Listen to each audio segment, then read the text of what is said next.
Hello everybody and welcome to another amazing Merry Marvel 8 stream. Thank you all for joining me. Hello Sammy and hello Luna.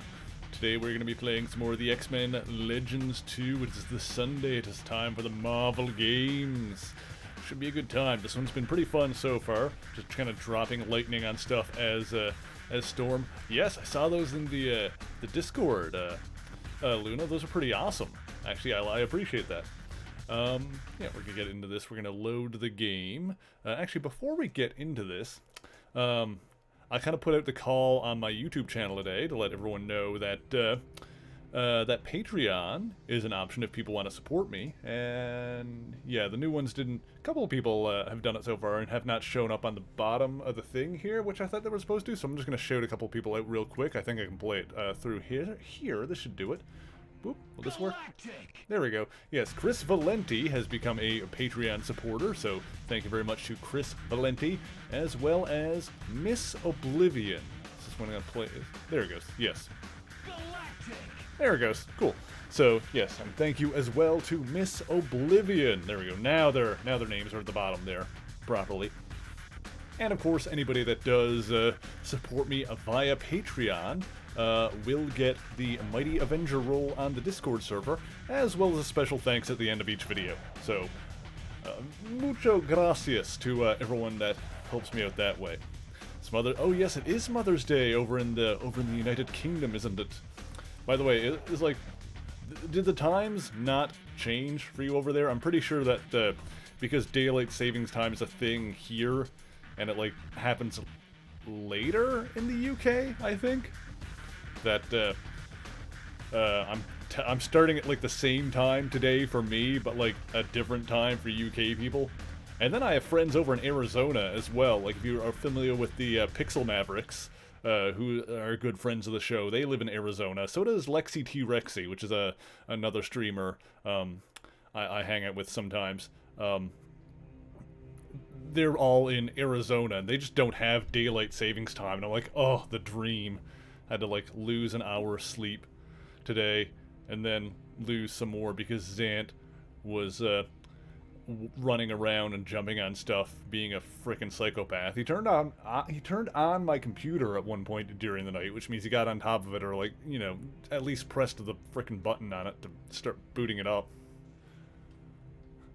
I think that was the point where I was like literally trying to like bargain with the cat, where I was like, dude, please, just let me sleep. Come on, man. Like I was not having it this morning with him. And then I just ended up, you know, it's Sunday, so I just ended up sleeping late anyway, and not doing a whole lot after I got up. Let me see, where are we at here? Oh right, we're starting fresh with a new mission here. I think we still need to rescue Professor X from the Shadow Kings. We haven't actually done that yet. So let me see here. So let's level up Cyclops and whatnot. So details, I'll auto-level Cyclops. We'll auto-level Jean. Wolverine and Storm are on the team, which are the staples that I want. So I guess other than that, should be good. By the way, be sure to let me know if the audio levels are all good here today. Everything looks fine, but hang on. Yeah, okay. For a second I thought it was like drifting or something. Oh, a little bit. I think that's just the controller is a little old. Fox Beyond, thank you for joining us. Hope we're having a good day thus far. Let me see. Where are we going? I don't know yet. I got a map though. Yeah, I think we still need to rescue Professor Xavier from the Shadow King. I think that's what we were...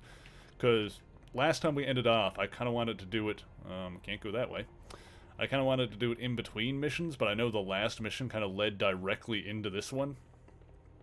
So we didn't really have a chance to stop off at the mansion to have a mission briefing and collect our thoughts or anything. Hey, gaming, how's it going? The Gaming Contrarian. Oh, time to drop lightning.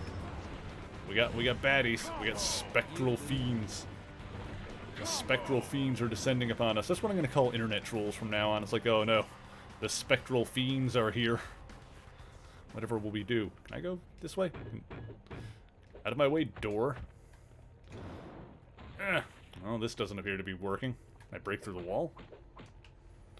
Nope, doesn't look like it. Where am I supposed to be going then? I think there's an... Oh, wait. Can I go this way? Doesn't look like it. That looks like certain doom down there. Hey, Captain Frost, how's it going? Thank you for joining us as well. Let's see, where we head? Is there anywhere else I can go up here? Doesn't look like it. Yeah, that's another, doorway to doom. Oh, hang on. Stuck in the corner. This way? So far, so good. I'm glad to hear it. Here we go. This looks new.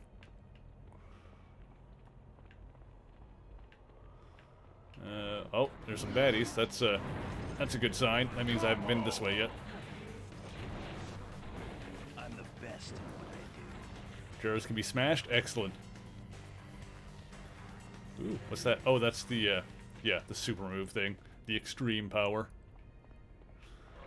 Oh, more baddies. Zap them.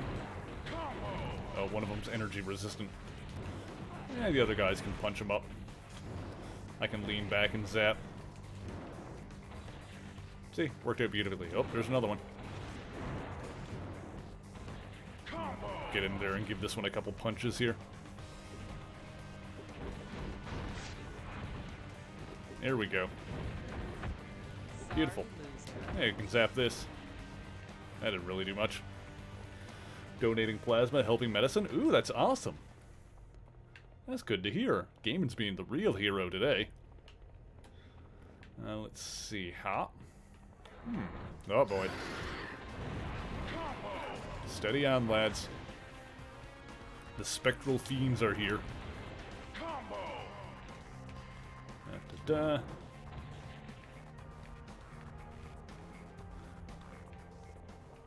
Hey, look, pots. Blop! Oh, there's nothing in them. Fantastic. Want to get a calm moment? Hold it, map? Why? Why am I mapping? I see the map. That's the map. Although I know I haven't gotten this way, so we'll go this way and then we'll zap some more enemies and see where we wind up. Hey, Jean Grey's leveling. So much power. Thanos looks like, or the statue looks like Thanos' girlfriend. Oh, like Lady Death. Yeah, a little bit of that. I suppose she's had like a bunch of different appearances in the comics, but yeah, traditionally like the robed form is kind of like that thing going on. Does she have the? Not really. I was wondering if it had the skeleton face, but not really. Because she's done both in the comics. I guess depending on her mood, like the robe form has just like the regular lady face as well as the skeleton face. Thought Lady Deadpool was Deadpool's girlfriend. She's dated more than one person. Actually, to be fair, she and Thanos have never actually really dated. Thanos just wanted to date her. Thanos was in love with Death and tried to impress her.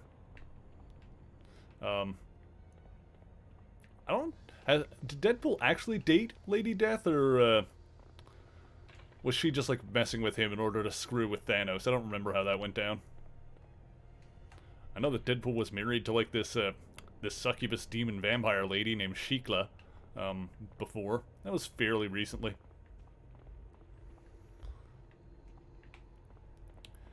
She was a hottie, I can tell you that.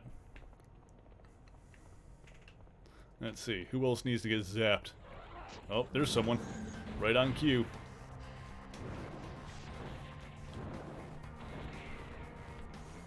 She was actually interested in Deadpool because he can't die? Interesting. I haven't read that story arc specifically. Barrels! Death dueled Dracula as a guy? Cool. I like, Marvel's version of Dracula is interesting in the fact that he's pretty well immortal. Like, you can kill him, but it's always temporary. Like, I know there was one point where, I think one of his sons killed him. He, like, stabbed him in the heart and cut off his head.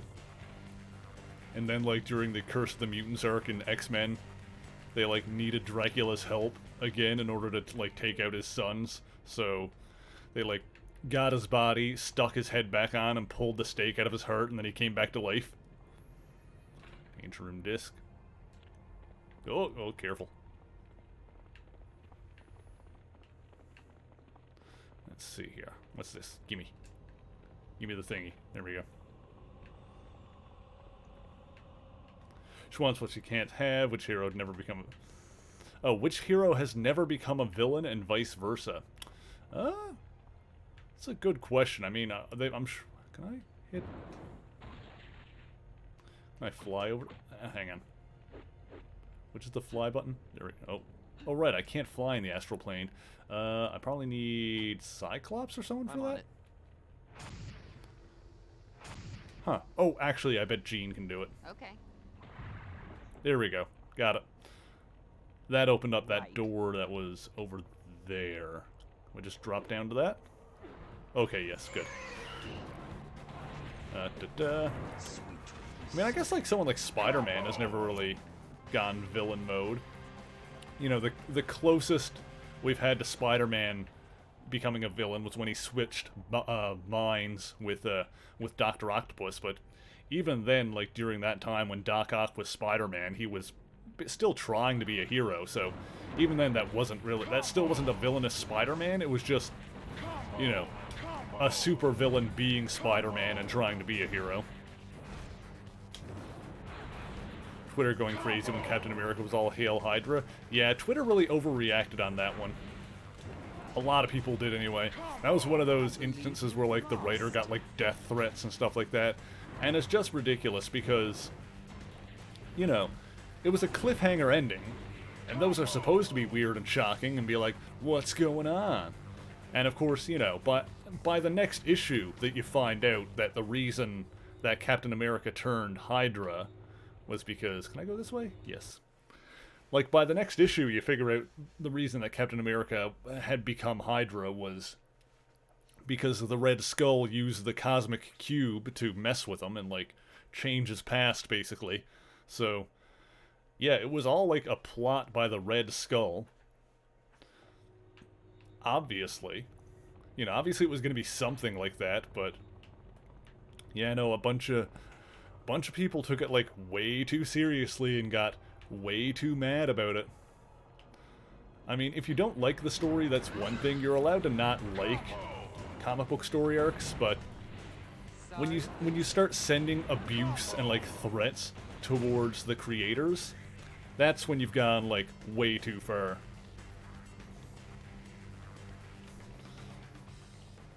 Can I... Whoop. Yes. Yeah, I mean, when I see people doing that kind of thing, like, it makes me wonder, like, how are you, like, this big of a fan of superheroes? Like, obviously very passionate about it. That's one thing that you can say about people like that. Like, they're damn passionate about that. But, like, how can you be, like, this big of a superhero fan, this passionate about them, and, like, totally disregard the kind of morals that someone like Captain America would try and instill in you? You know, how is it possible to love Captain America so much and still behave in such a way that would make Captain America think that you're a dickhead? You know what I'm saying? Like, there's an amount of irony there that I feel like you can't get around. Go. Oh boy. I believe you've lost. Oh, hang on. Oh, let me allow this one. Just because I said the word dickhead first, and therefore I will allow gaming to say it. That Cap was being a dickhead in the Civil War movie? Yeah, I mean, the Civil War, the whole idea of Civil War is that, you know, Captain America and Tony Stark both have points in their favor in that kind of thing. Oh boy. Because, and the thing with the Civil War story arc, and this is kind of the case both in the movie and in the comic, even though they're very different. But one thing they kind of have in common is that, like, Captain America is kind of set up to be the good guy in it. Like, you're kind of supposed to root a little bit more for Captain America, even though that, like, you know,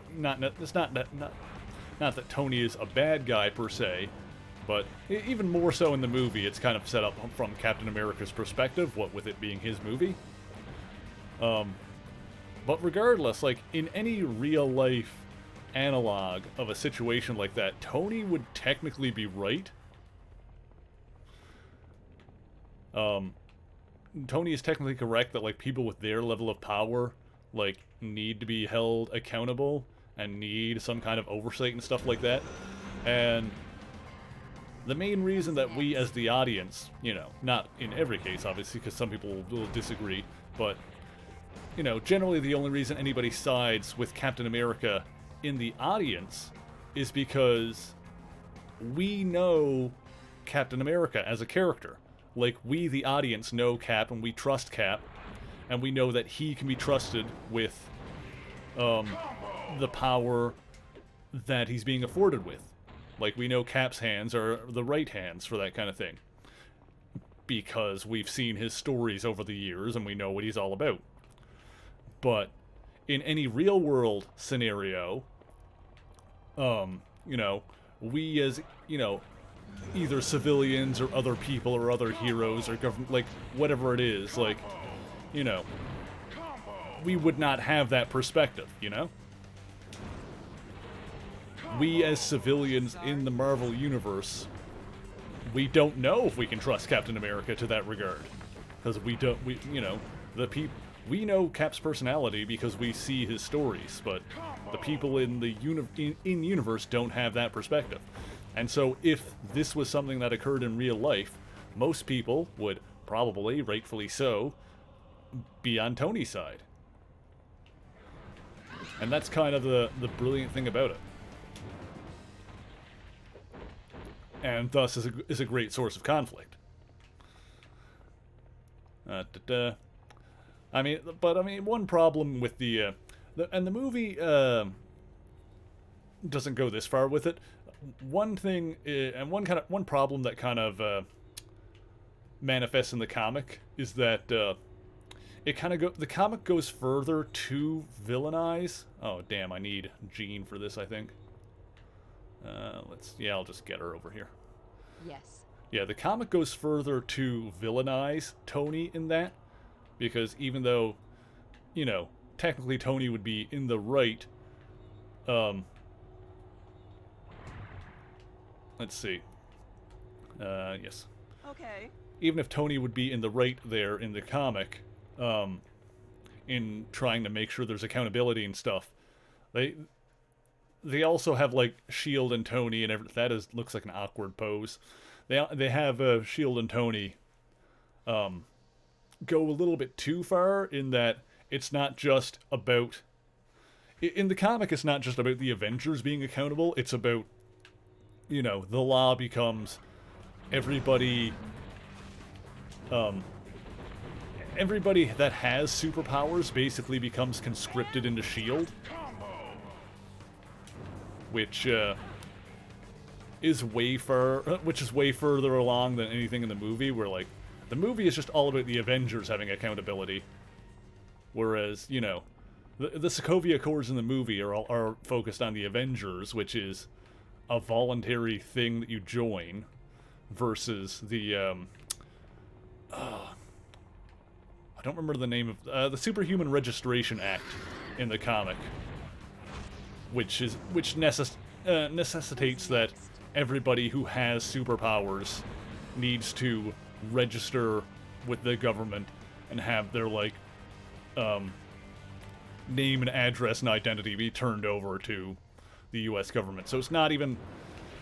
That's probably the big thing that, you know, villainizes Tony more in the comics, and, you know, the Superhuman Registration Act versus the Sokovia Accords in the movies, is that it's not about people who voluntarily become superheroes. It's about everybody that has powers for some reason or another. And I'm pretty sure in the comic they had the thing where, yeah, if you had superpowers, if you were a mutant or an Inhuman, or, you know, just got powers through chance, then yeah, you basically legally need to become a part of SHIELD. Which is a bit messed up. Let me see. Where are we headed now? Oh boy, this camera keeps getting cut on. Keeps getting caught on stuff in this area.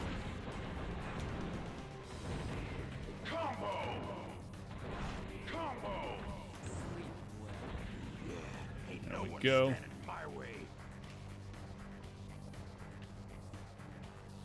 Oh, guys, there we go. I can level up again. Superhuman Registration Act and Accords both required mandatory enlistment. Accords were global. I mean, like, is there even anybody that would apply to? How does that make sense in the movies? It's not like, I don't know. But either way, like I said, because of stuff like that, and then, you know, in the comics they also had Prison 42, which is like a prison in the negative zone that they would send people to if they didn't register, so that was a whole thing. Let's see here. What else do I want? Flight is up all the way. I guess I'll just start, keep doing Critical Strike. It looks like everything else... Yeah, literally everything else is leveled up all the way. So Wolverine will do...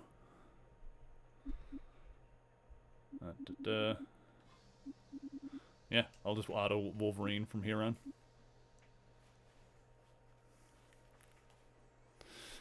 Good guy beats bad guys, obviously evil villain. Yeah, and we still do get some of that.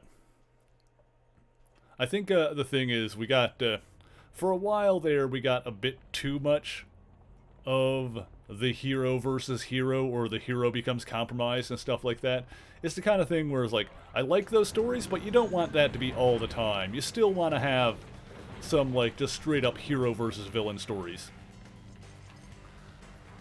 But I mean, that's one of the reasons that I like, you know, Marvel in the first place, is that you get a lot of different kinds of stories. Like, I don't want every comic I read to be the same, basically. Like, I want to see a good mix of different stuff, which is why I like stuff like The Punisher and Old Man Logan, which is, like, brutal and bloody and violent.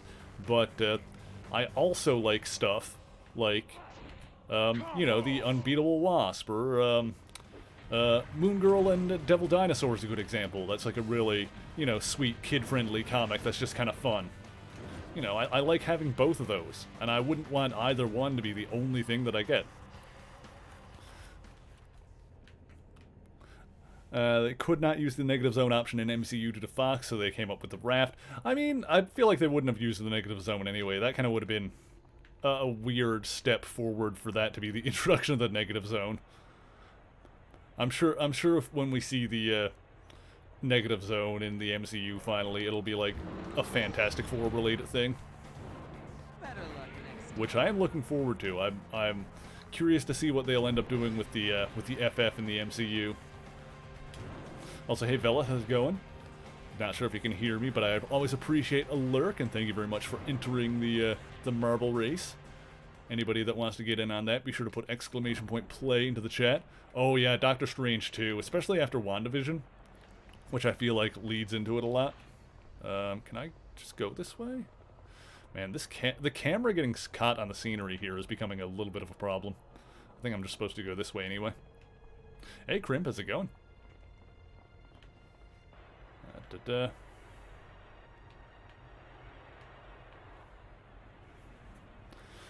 Oh, there we go. That's Professor Xavier, but he's still helpless. Oh yeah, no spoilers for WandaVision, of course. All I'm saying is that, yeah, that's... events from that seem like it's going to lead into Doctor Strange, too. That must hold the Professor Xavier's mental power. We'll have to break it free before the Professor can be unchained. But yeah, definitely looking forward to Doctor Strange 2. Looking forward to that one and Thor Love and Thunder a lot. Alright, so we just gotta break this, I guess.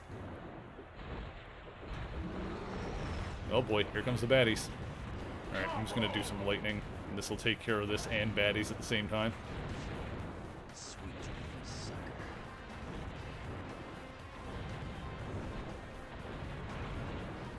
There we go.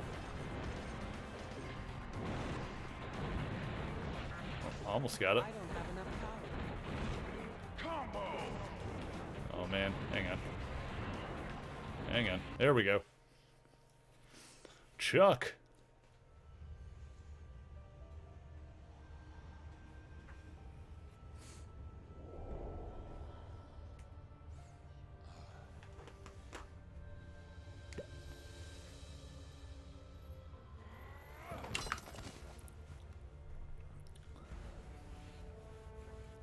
What? You've escaped? No matter. Now you will die, Xavier. I'm no longer helpless, Shadow King. I am a force to be reckoned with here on the astral plane. Hey, QWERTY. Ooh, look at this. Your powers are childlike compared to that of Shadow King. I will have my revenge.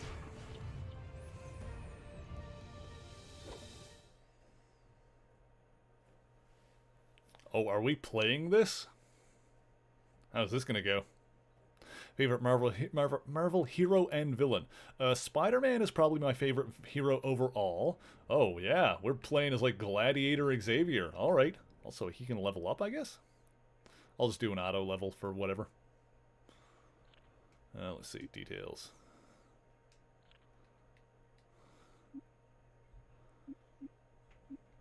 What's 47? Oh no, everything is up all the way. Okay.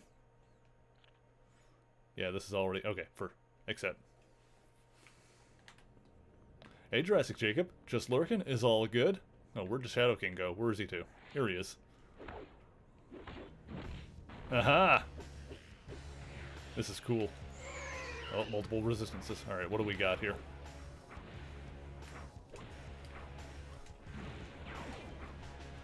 I'm not sure what this one is. Quickly, X-Men, help me!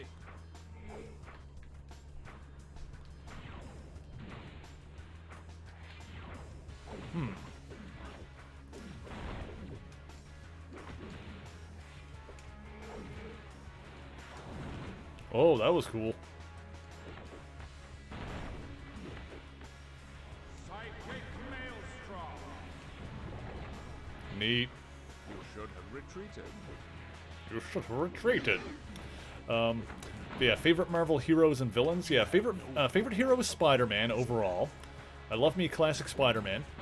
That's partly because Spidey, like, overall, Spider-Man is my favorite series. Like, if I could, like, gun to my head. Quickly, X-Men, Oh. help me! Astral Gladiator, that's what he's called. Yeah, gun to my head, if I could only, read one series, it would be Amazing Spider-Man. Because, you know, as I said, I like things to be, you know, switch up. And, Amazing Spider-Man, like Spidey series as a whole, do a bunch of different kinds of story arcs, and of course he, you know, crosses over with other heroes and stuff a lot. And I like Peter as a character. I like how the Spider-Man series in general focuses on, like, Peter and his relationships and stuff like that, more than, like, big, huge cosmic events. That's probably one of the things I like about Spider-Man, is that it's, you know, more so than, like, Avengers and certain other books. It's about, like, the characters. Yo. Oh, I've almost got him. Oh, hang on. He keeps, like, regenning, it seems like. Or he's got multiple health bars. Oh, he's freaking out. And yeah, so Peter Parker is probably my favorite hero overall because of that. That being said, like, I like to give it's a more recent character, and she's Valkyrie now, I believe. I'm not caught up on, like, the newest stuff, but the Jane Foster version of Thor is another one of my big favorites. Like, loved Jane Foster as Thor. She was awesome. It's one reason I'm excited for the next Thor movie, because I'm sure we're going to get some of that, at least. And in terms of favorite villain, it's got to be Doctor Doom. Doctor Doom, big favorite of mine. You know, a prime example of the villain who thinks that he's doing everything for the right reasons, a villain who thinks that he is the bad guy, because he wants to take over the world because he honestly believes it'll be the best thing for the world. Where'd Shadow King go? Plus, he's got, like, you know, he's the traditional over-the-top supervillain with the crazy dialogue. Have my vengeance. You know, he's got an ego the size of a planet. He is a master... He's a expert sorcerer and a brilliant scientist at the same time. You know, so he's a little bit overpowered, but that works for a villain in a way it doesn't work for a hero. Like, heroes need to be flawed and have weaknesses, otherwise it's not interesting. Villains can be overpowered because they can be Shadow King an won't obstacle. bother us again, at least not for a very long time. I think I've had just about enough of the astral plane. Let's leave, shall we? Can't look at Xavier and not think Picard. Funnily enough, there've been a couple of Star Trek X-Men crossover comics. There was a crossover between the original series Star Trek and the X-Men, which is noteworthy because it has that that scene where Bones and Beast are fighting. McCoy from Star Trek and Hank McCoy from X-Men, and someone yells, like, Dr. McCoy? And both of them, like, look at the same time and say, what? So that was a great scene. And also, there was a second crossover with the Next Generation crew and the X-Men. Pretty sure this is before... I don't remember if it was ever referenced or anything, because I think this was before Patrick Stewart was cast to play Professor X. But I do know that those two crossovers are like the Next Generation one is a sequel to the original series crossover, because in the second crossover, someone mentions the Enterprise, and then Wolverine or whoever says something like, Enterprise? Hang on, are you like part of Kirk's crew? What's going on? Like, we've met the crew of the Enterprise already. Qwerty says, Spider-Man, both Peter and Miles are objectively the best superheroes. Yeah, and of course, you know, me saying Peter, that's nothing against Miles, obviously, because Miles is amazing. I just say Peter because I've known him for longer. But, yeah, very, very glad to have Miles in the Marvel Universe proper, to fill in, like, the younger Spider-Man role, which will hopefully allow Peter to, you know, be the older, more mature Spider-Man, which I like the... I love the dynamic between those two characters, too, of, you know, Miles being the new, young Spider-Man, while Peter is, you know, he's been in the game for longer. Claremont did the TOS and TNG one-shots novel continued on after Star Trek First Contact. Interesting. When did we do Star Trek in the MCU, Guardians and Enterprise? Yeah, I don't know about that one. Let's see here. But yeah, I like the silly crossovers and stuff like that.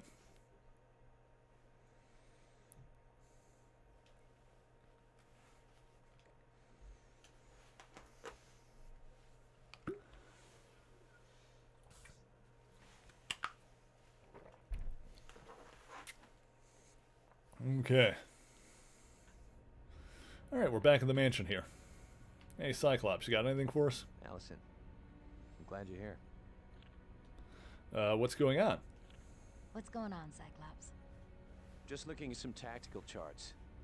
And, trying to come up with a plan for defeating Magneto.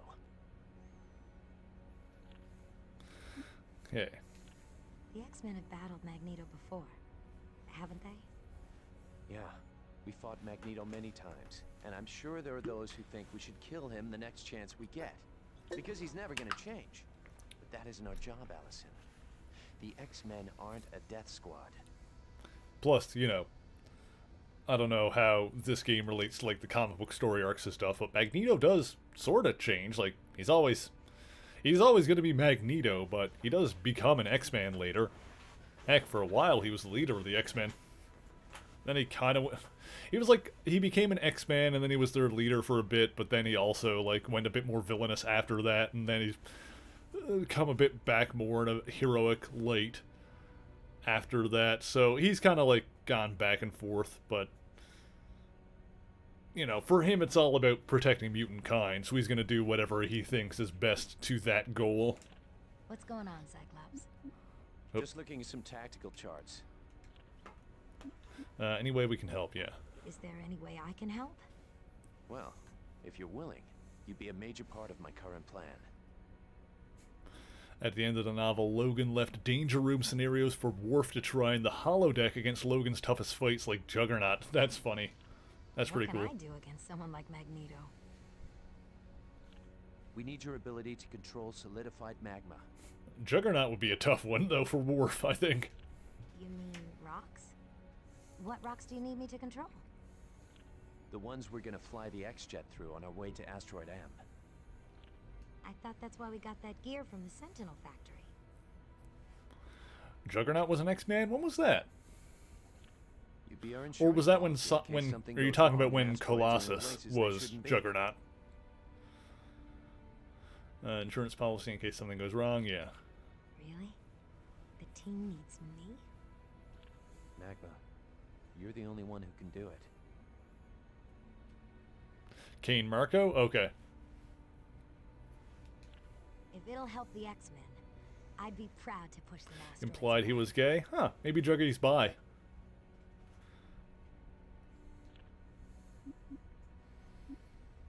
Alright. Thanks, Cyclops. Thank you, Allison.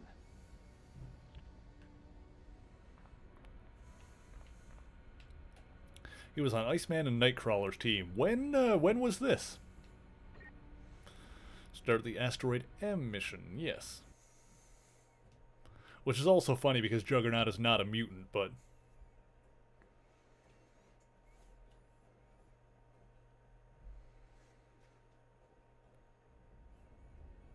All right, listen up, everyone. Our time is up. We have to make our move now, or things are gonna seriously deteriorate here on Earth. Beast, what's the status of the X-Jet upgrades? With Wolverine's assistance, I have fully integrated the equipment we liberated from the Sentinel factory. By all appearances, the X-Jet should be able to reach Asteroid M. But getting inside Magneto's base could prove to be another matter entirely. We'll cross that bridge once we get there. Jean, how's Professor X? He's weak, but he's fine. He just needs a few days of rest. I'm sure the professor's not going to be happy about being left out on this next mission. But we have no choice. Our #1 priority is to reach Asteroid M and capture Magneto. Then we have to figure out a way to remove the asteroid shield from around the Earth. Who's the character voiced by Cree Summer? Magma. Almost easy. We all know it's going to be far from easy, Wolverine. But it's got to be done. The world is depending on us. I'm pretty sure that's Cree Summer anyway, but yeah, Magma I'm pretty sure is the one you're hearing.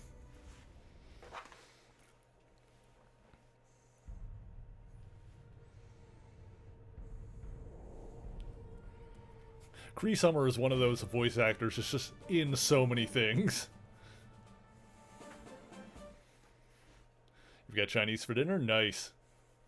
Yes, Luna asked if you were gonna do Marvel themed jewelry, what character would you focus on? Ooh, see, I want to see Spider-Man because I like Spider-Man a lot. I think you could do some really cool stuff with like Iron Man themed stuff though. You could do like red and it wouldn't even need to be like overtly Iron Man. It could be kind of subtle, but like red and gold designs like that could be some cool stuff too. Let's see. Is it true Deadpool was originally a Deathstroke ripoff?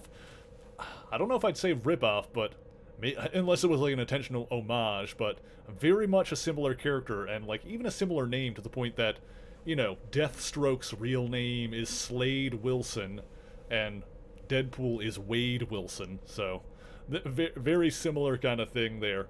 And also, you know, when Deadpool was first introduced, it was you could see like the seeds of it there, but like his silly, wacky personality wasn't completely developed yet, so it was played a little bit more straight. Let's see. Yeah, locked. We can't blast through here because that would cause a hull breach. Somehow we need to get at the lock on the other side of the door. I can take possession of someone inside to unlock the door, but they need to be weak-willed and open to suggestion. Wait, I sense Toad! Perfect. Nice. Just crap on Toad while he's here. Wait a tick. Isn't that airlock door supposed to be open? I'm sure I remember Mystique telling me that door was supposed to be kept open. Might as well take care of it.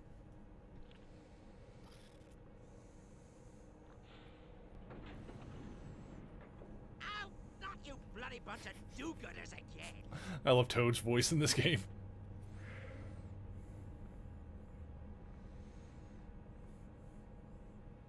Now to find Magneto and stop him.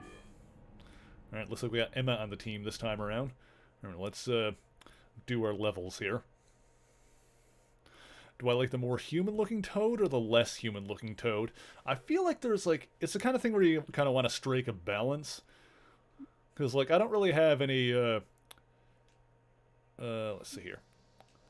I don't really have a whole lot of, like, love or nostalgia for, like, Toad's original 60s appearance, where it was more of just, like, a dude in the weird costume, like, kind of a tubby little dude in the weird costume. But, at one point, let's do this.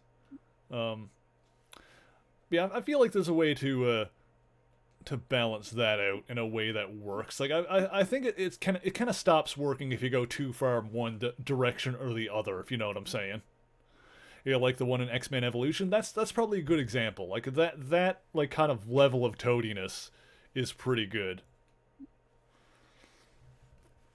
Let's see. Yeah, I don't really have much else to sync.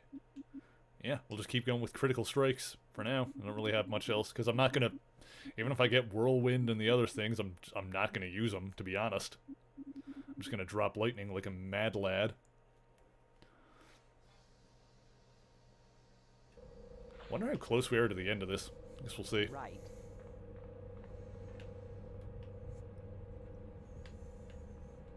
We should do a save here too, because there's no auto saving in this game.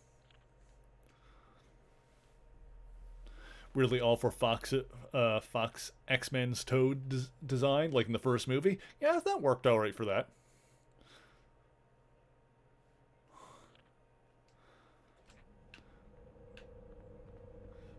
Yeah, the Fox X-Men kind of leaned, especially in the first movie, they leaned kind of more into like the black leather look, as opposed to like the more traditional comic designs. But I mean, overall, that still worked aesthetically, that movie. And Toad worked pretty well.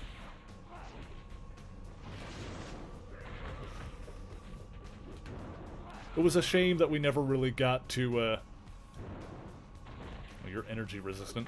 It's a shame we never really got to see Wolverine in the mask and stuff. I think it was the... I think the movie... what was it called? The Wolverine, the one where he was in Japan. I think that's the one I'm thinking of. I think it was that movie where there was like a deleted scene at the end where like he gets the mask and like you don't see him in it, but you see the mask and costume like in a chest that he's given. But that was like a deleted scene, so that like hardly counts. But that's the closest thing we've seen to Hugh Jackman Wolverine getting into the costume. It looked like it would have been a good mask.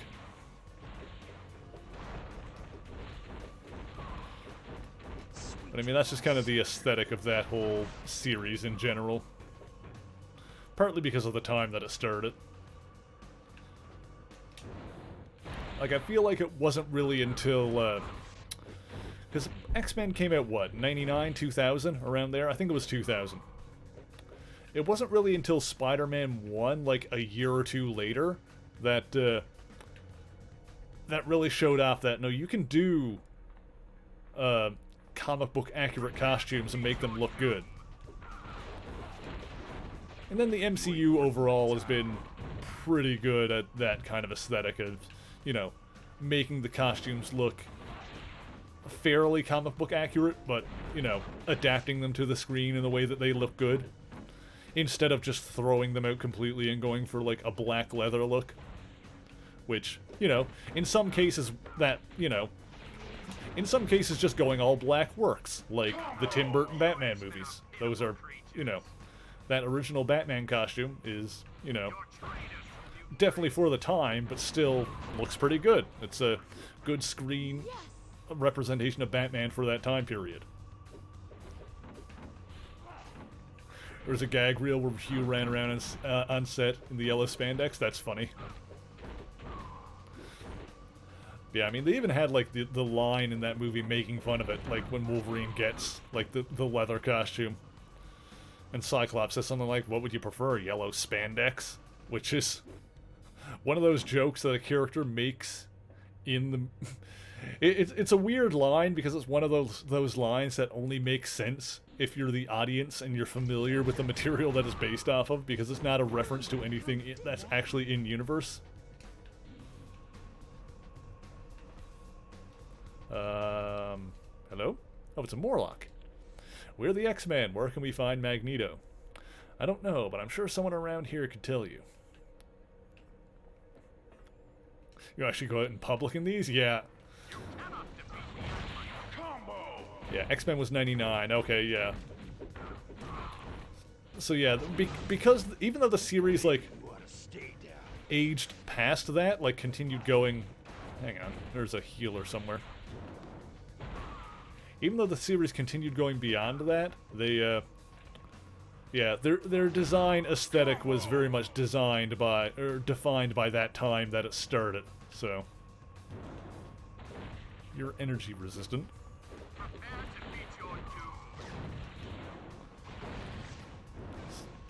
Oh my god, you're energy resistant too. Run while you got the chance. But yeah, I mean, the X-Men movies in general, like, they had their ups and downs anyway. I do think that first one was really good, though. Like, the first X-Men movie might be one of my favorites. Okay, where is the healer? I need to take out the healer wherever it is. I don't know where it is. Adept Elite, that's not it. I can zap you, though. You're traitors to the mutant race. Oh, jeez, hang on.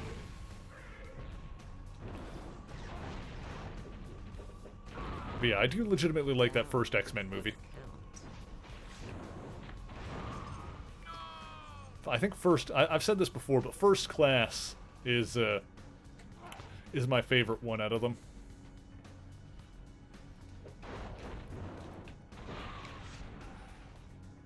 Like, if I had to pick my my top 3 X-Men movies, it would be not necessarily in order, like, but you know, in order of their original release. Like, if I had to put together an X-Men trilogy and say, if you can only watch 3 X-Men movies, these are the ones, it would be X-Men 1, X-Men First Class, and Logan. That would be kind of my X-Men. And I know it's blasphemy for me not to have X-Men 2 in there, which is a good film. But if I had to pick 3, those would be the ones. First Class, X-Men, and, you know, if we disqualify Logan, then we'll get X-Men 2 in there, sure. First Class, X-Men 1, and X-Men 2. That'll be your X-Men trilogy. We'll just ignore all the times they tried to do Dark Phoenix. Also, I don't know where I'm going. I'm just gonna keep dropping lightning bolts on people. Extreme attacks hits all. Oh yeah, good point. I keep forgetting to do extreme attacks. It's fine. Let me figure out where we're going. Jakester, thank you for that host. I appreciate that. Oh, I went around in a circle. That's beautiful. Let's see. Well, we cleared it out anyway.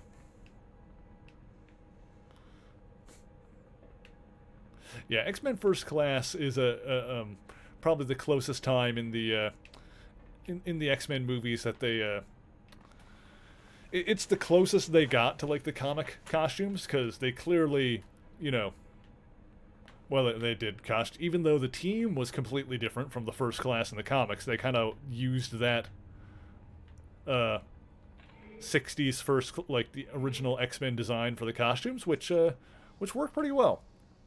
Because, I mean, there's not a lot to it. It's, you know, blue with the yellow stripe. Can I go this way? Here we go.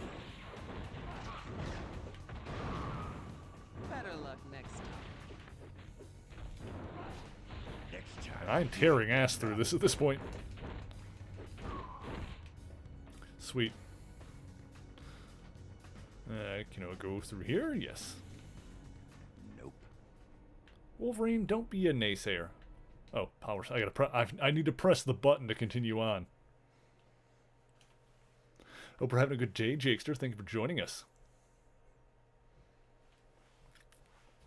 Oh yeah, and just mentioning the gag reel. I've talked about this before, but I think my favorite gag, one of my favorite outtakes, bloopers, gag reel things, is the one from X-Men 1, where it's like the X-Men are running towards the camera, and then someone in a Spider-Man suit runs out from behind, like joins them basically, like Spider-Man runs up. They turn around and chase him off. Let's see, where's Magneto? He'd rather die. Damn it. Alright, well, I guess we're just gonna have to zap everyone. Terribly sorry about that. There we go. Alright, let us continue to tear ass through this game. I'm gonna do this.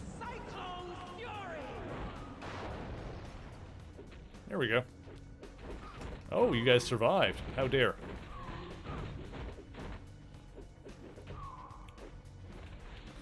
Oh, hang on. We got a healer or something again.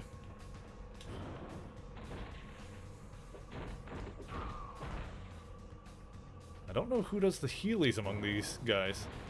Acolyte, Master, Elite, I don't know.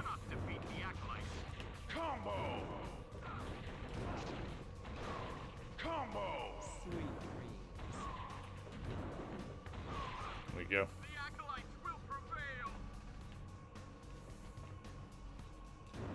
The Acolyte! I think these guys, the Acolytes were they first introduced in the 90s? You know, like Jim Lee's X-Men run?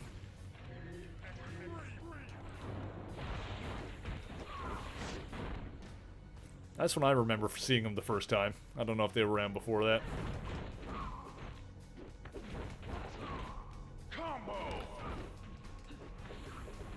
Yeah? Okay, yeah, that's what I thought. Yeah, there's definitely... Okay, there's still someone else healing these guys.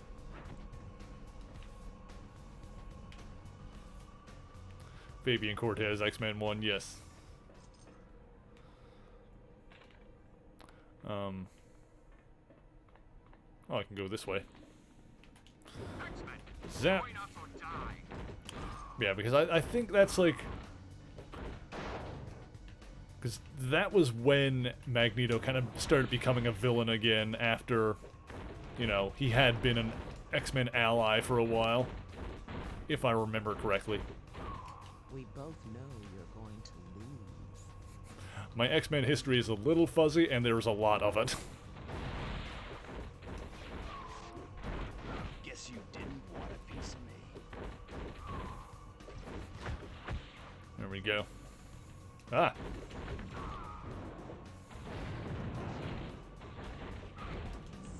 He was chilled out since he and Rogue had the run in the Savage Land. Oh, okay, yeah, that makes sense.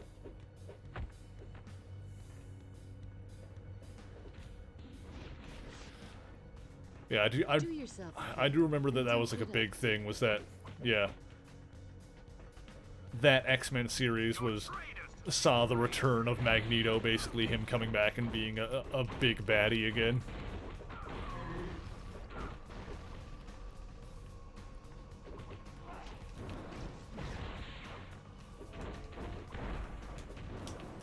Zap! Your time is up, X-Men. Yeah, then like, you know, even Asteroid M, which we're on now, was like a thing that was involved in that too. Like he had, I think he was based in Asteroid M at the time, which has also been like a thing that he's had since the 60s. I think he's pretty much always had Asteroid M. Not, you know, I don't remember when it, like, got dealt with or whatever, but I'm pretty sure it first appeared in the 60s. No good. I do remember he had it rebuilt several times. That makes sense. I do remember there was like a flashback story that showed Wanda and Pietro on Asteroid M with Magneto, which took place before X-Men #1. It was like, you know, after he saved them, and then when he convinced them to become Quicksilver and the Scarlet Witch and join the Brotherhood or whatever. Is that, like, there was a scene, a flashback scene, some book somewhere that was on Asteroid M. So, like, canonically, he's had Asteroid M since before his first appearance in X-Men #1. You're the X-Men. Hail to the Queen. Emma is just, like, kind of leveling up in the background here. Travel further into Asteroid M. He's in the control center. Oh, let's go punch him. And he's going to be voiced by Tony J, which still throws me off. X-Men, you just don't know when to quit, do you? If you had just let me take Allison in New York, life would have been so much easier. I only wanted her as a backup, in case we weren't able to free Magneto. She could have worked the Gravitron almost as easily as he could. What's the Gravitron? A device Magneto created to magnify his powers. It allowed him to move the asteroids around the Earth. And Allison could use it? Oh, yes. Given her ability to affect rock, she was a natural choice. But you had to be difficult and...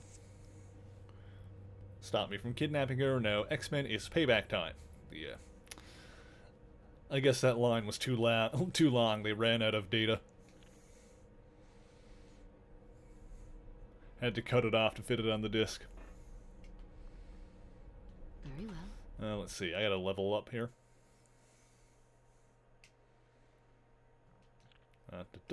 So, details.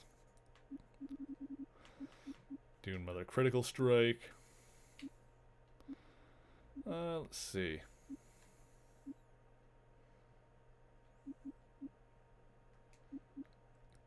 Let's do another body. And we'll do agility. I've got another point. Alright, we'll just finish off critical strike. Sure.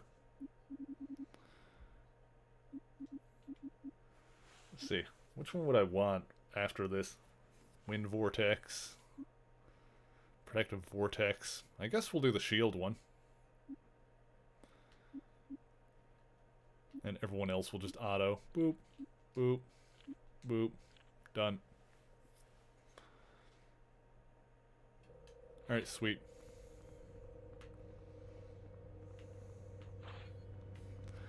But yeah, I guess it would make sense that he's had it rebuilt a couple of times, considering, you know, considering how many times the X-Mansion has been rebuilt. If Charles can do it, then Magneto can rebuild his home. Oh, hang on. Wow, there we go. Have the Nazi gold stolen from Baron Strucker and Hydra when Magneto loses Gabriel Haller to Xavier. Yeah, for sure.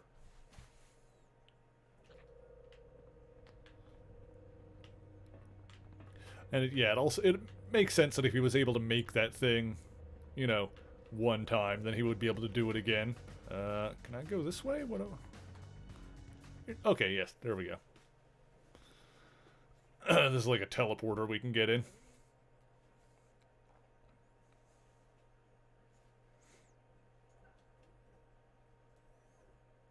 I do remember reading that, that was an older one, it was like in like Classic X-Men or something like that. I do remember reading that story where Magneto stole, a bunch of gold from Strucker. Oh, save point. We'll do a save here.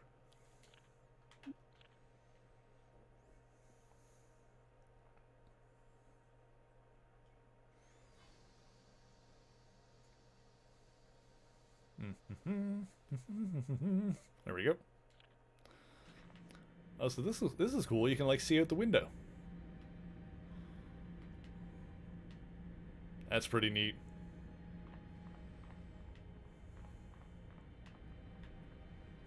Pride of the X-Men in the arcade game? Yes. Pride of the X-Men. That only had like the one episode, right? That was just the pilot episode? It's a cartoon from the 80s that I don't think ever got picked up.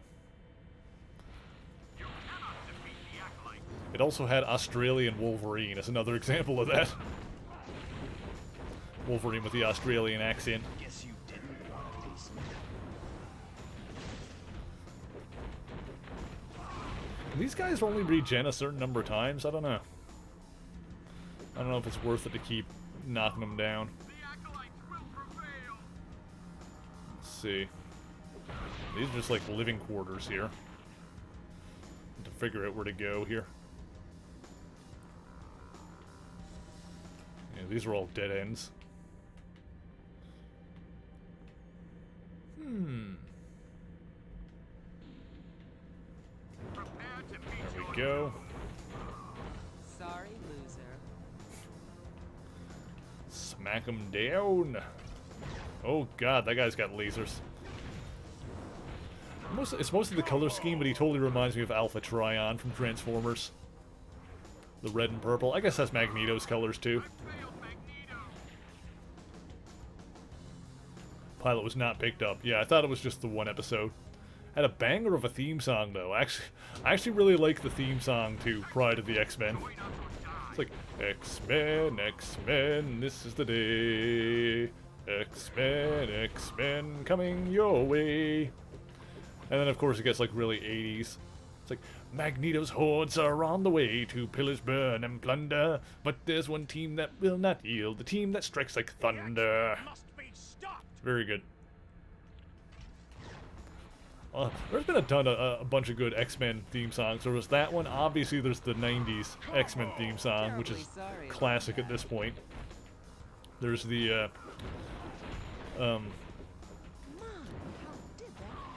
theme song for the Japanese dub of the X-Men cartoon rocks pretty hard too. That's a good one.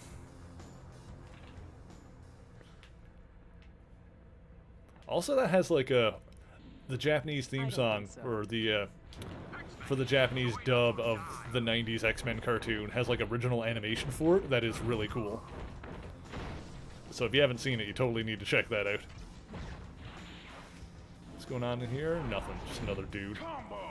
It appears that I will. Oh, need to do more zaps. Hey Silver, how's it going? Thank you for joining us.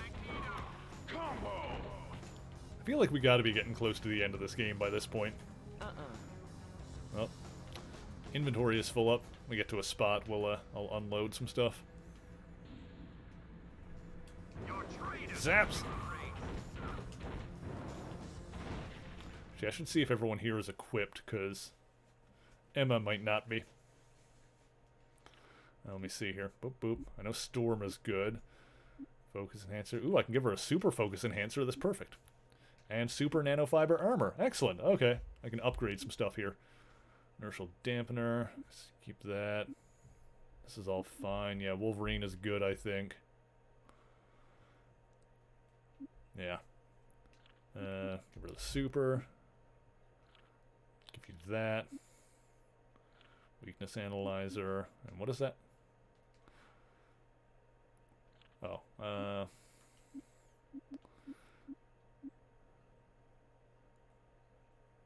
sure, I'm just gonna give you, or actually, maybe I'll give that to Wolverine.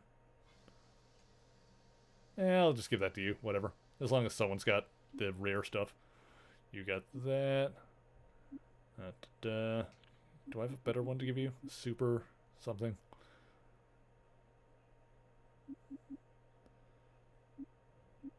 Yeah, that's fine for now. Alright, this'll do.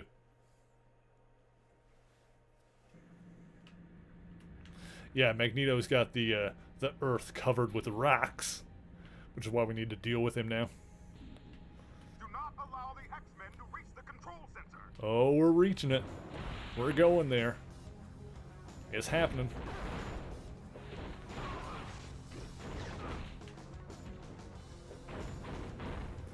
I do like these guys' costume. The colors on these are cool. The blue, red, and yellow look to it.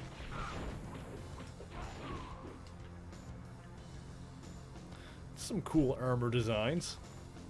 Not really anything in here.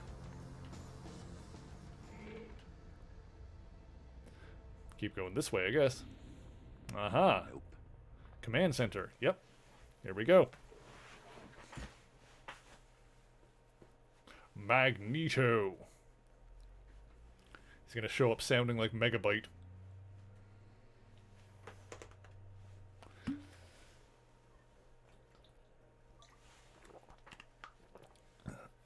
Excuse me.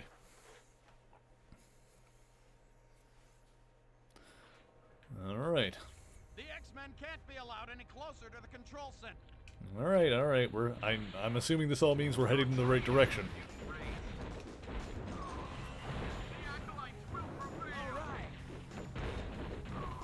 Go. Open door. Magneto. They're almost through. Default costumes were from Ultimate X-Men. Oh yeah, I've definitely noticed that. Iceman? Right. You do the thing here? Right. Yeah, aesthetically it's very Ultimate X-Men. I've definitely noticed that. Which I'm not against, but I also prefer the more colorful standard ones. I'm the best in what I do. Like, Ultimate X-Men is all well and good, but aesthetically I like, you know, the Claremont era or like the Jim Lee era, like something like that. I can't do that.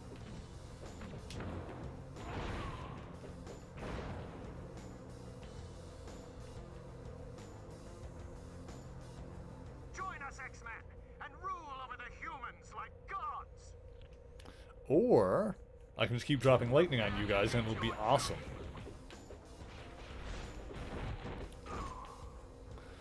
Yeah, it definitely gives the vibe of like the story being based more on the 616 stuff, whereas the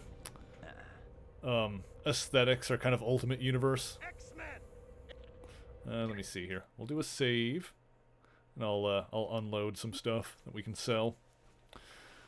Yeah, the first Ultimate Alliance game kind of did a similar thing, where pretty much the same idea. Yeah, where the costumes and the character designs, a lot of them were very Ultimate Universe, like Cap, Thor. Cap and Thor were definitely just like the Ultimate Universe versions.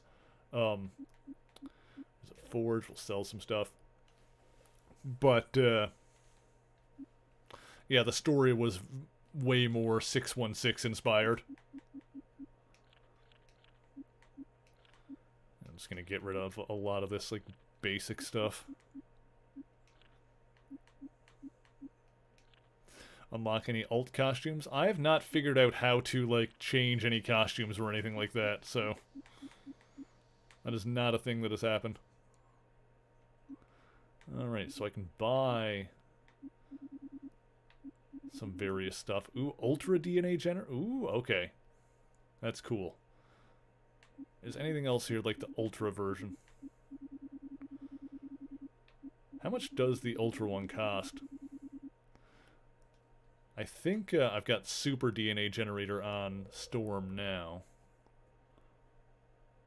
So if I can get her like an upgraded version, that would be good, obviously. Let me see, details. Yeah, Super DNA, Super Focus, and Super Nanofiber.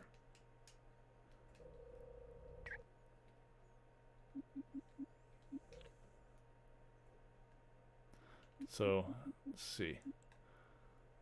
Let's get the Ultra DNA.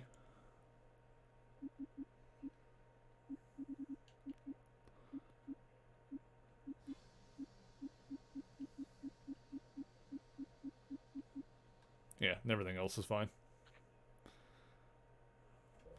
Forge like, hey, yeah. So we'll give that one to Storm so that she doesn't need to run out of stuff. So Ultra, boop, there we go. Now she's getting energy back like a mother effer. But yeah, have not been able to figure out how to equip any alternate outfits or anything like that. Have you finally realized the truth and decided to join the Brotherhood?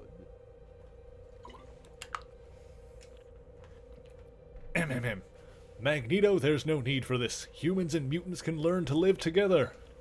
How predictable. You recited Xavier's rhetoric like a politician running for office. Brutal. God. If you could only see past your anger, you'd realize that Professor Xavier is right. My judgment is not clouded by outdated morals and sentimental feelings toward lesser beings. I know that mutants are superior and should not be forced to live among humans, much less live in fear of them. You are wrong, X-Men. Very wrong. To try and force two completely different species to live together? Completely different species is a bit of a stretch, considering they're, subspecies of the same thing. Humans give birth to mutant children and so on. We're sorry you feel that way, Magneto. And I am sorry too, children. You would have made excellent additions to the Brotherhood. Pains me to destroy you. Hey, Wolverine is older than you are. Pretty sure. I think. Yes. Probably around the same age, actually. Wolverine would have been born late 1800s. Magneto would have... Yeah, Wolverine would... Yeah, Wolverine is older, so he would have been born late 1800s. Magneto would have been born around, like, 1930-ish? Somewhere around there? Anyway.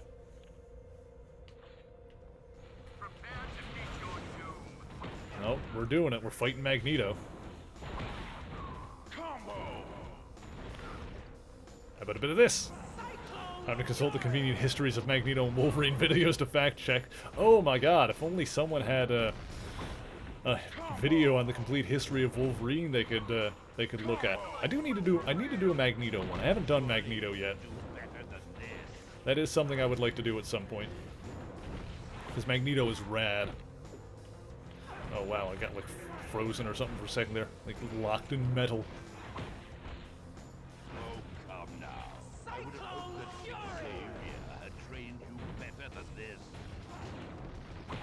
I touched on Magneto's origin a bit in the Scarlet Witch video.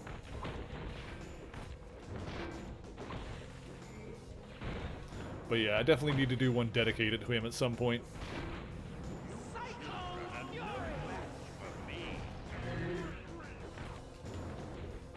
Go.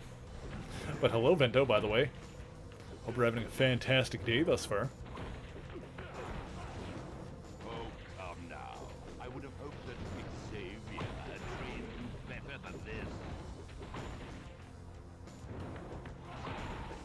Go. Oh, there's like a second ice. He's got an evil Iceman. Yeah, I have not done Magneto yet. Not in a full video, at least. Like I said. I'll chalk that up as a request for Magneto, which I do want to do at some point. Come now. This is the best you can do. Busy lad today? Alright, Vento. You get what you need to do done. You're awesome and I appreciate you and I believe in you. You can do the things. You're gonna nail it. Whatever it is, you got it by the ass.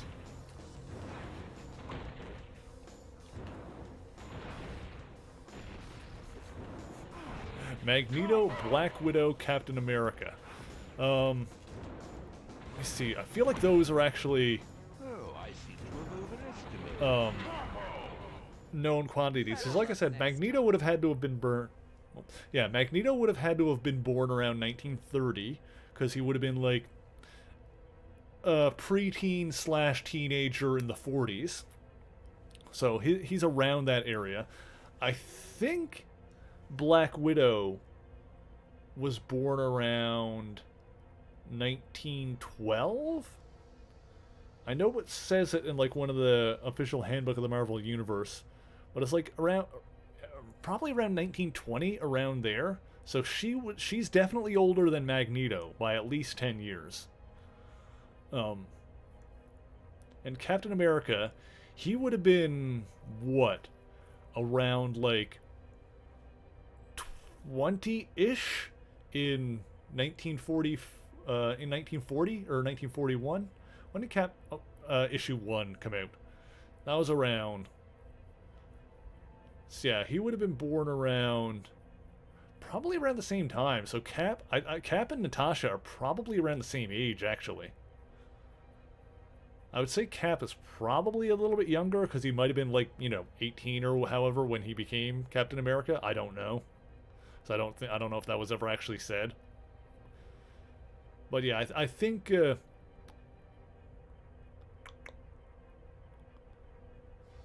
Or actually, when did Captain America 1 come out? That would have been like 44, 45, around there. I'm forgetting now. My World War II history is like leaving my brain. Camps were built before U.S. entered the war. Okay, yeah, that's right too. Yeah, like my World War II history is getting fuzzy with all the X-Men stuff. But yeah, if I had to guess, I would say, but I mean even so, like I think Cap would have been older than than Magneto during the war. So I'm gonna say, you know, and I might be wrong, but I'm gonna say Black Widow would be the oldest one, then Captain America, and then Magneto. That's what I'm gonna guess. Oh, our objectives updated. What am I supposed to be doing right now? Probably should have been paying attention to the dialogue right now instead of trying to figure out fictional birth dates. Objectives. Oh, these are complete.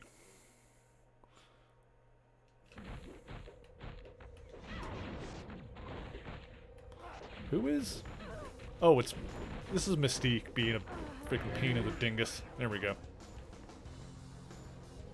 I was confused for a second there. It's like everyone is beating up Emma Frost, including Emma Frost. I was like, oh, it's Mystique. 1941. Yeah, okay, there we go.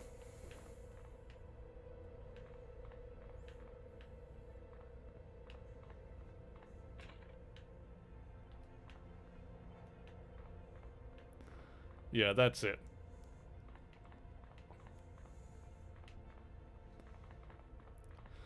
So yeah, I'm gonna say that Cap and Natasha are like around the same age, but Natasha is probably a little bit older if I had to guess, but I'm not sure about that. Really could be either way. Let's see, what am I supposed to be doing right now?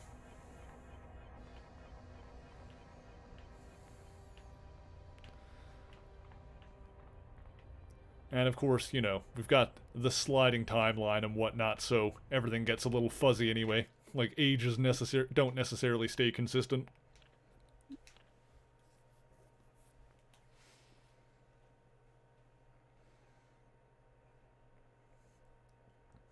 I'm wondering if I should do like a video attempting to explain the sliding timeline at some point. Because I can probably do it in a way that makes sense, but yeah, I would need to write that out ahead of time instead of just trying to rattle it off or whatever. That is something.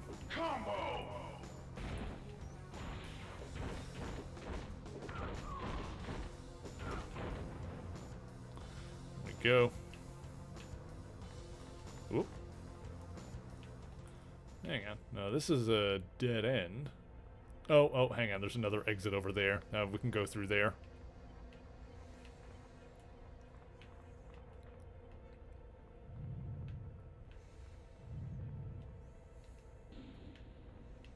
No good.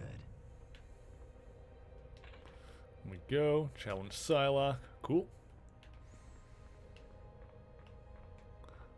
Is this the where I'm supposed to be going, or is this like heading back? We'll see, I suppose. There we go. Oh, we got sentinels. That's probably not good.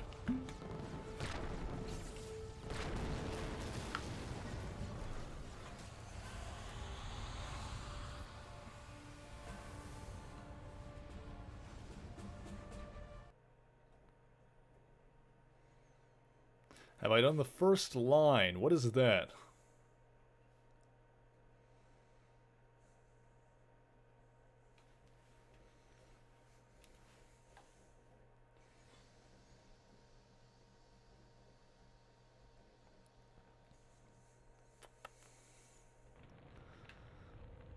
All right. let's get these last couple of auto levels in, because I feel like we're going to be getting near the end of this soon. Fortunately, I do have something that we can switch to end things off. What am I doing here? Details. At a point, so yeah, we'll just do Storm Shield for now. Because, actually, can I not do that? Oh, Storm Shield requires 2 points, so I can't even do that right now, so that's fine. As for this, body, auto, everyone else, that's fine. Cool.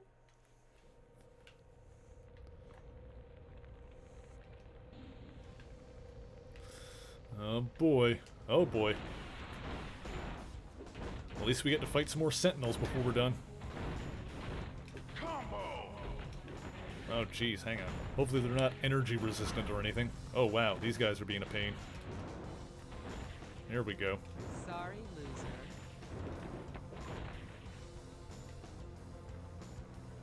Right, sweet. I do think the windows are pretty cool visual aspect of this. I don't like being frozen. Ah, God! Why do they have ice beams? Bobby, do something. Oh, jeez. There we go.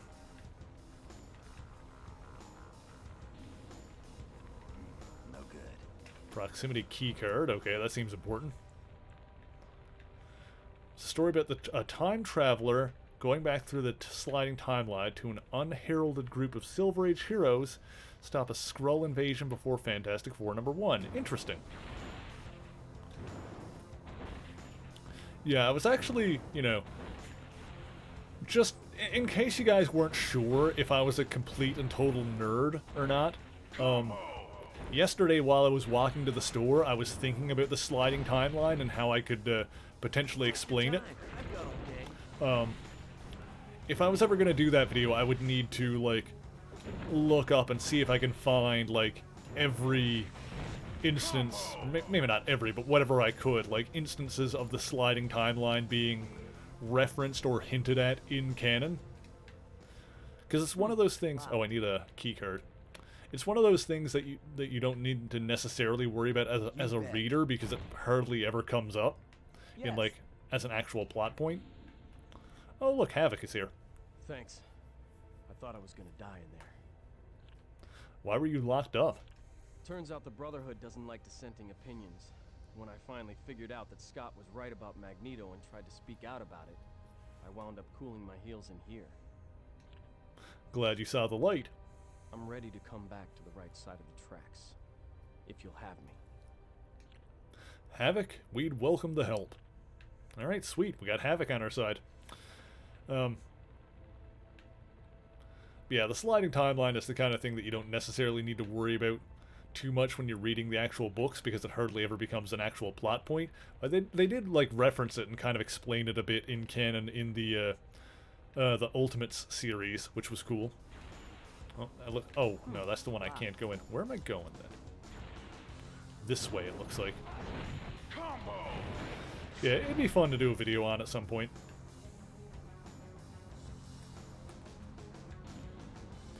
And of course, for those who are not familiar with the concept of it at all, the reason it's kind of a thing is because if you think about, like, how comics come out month to month,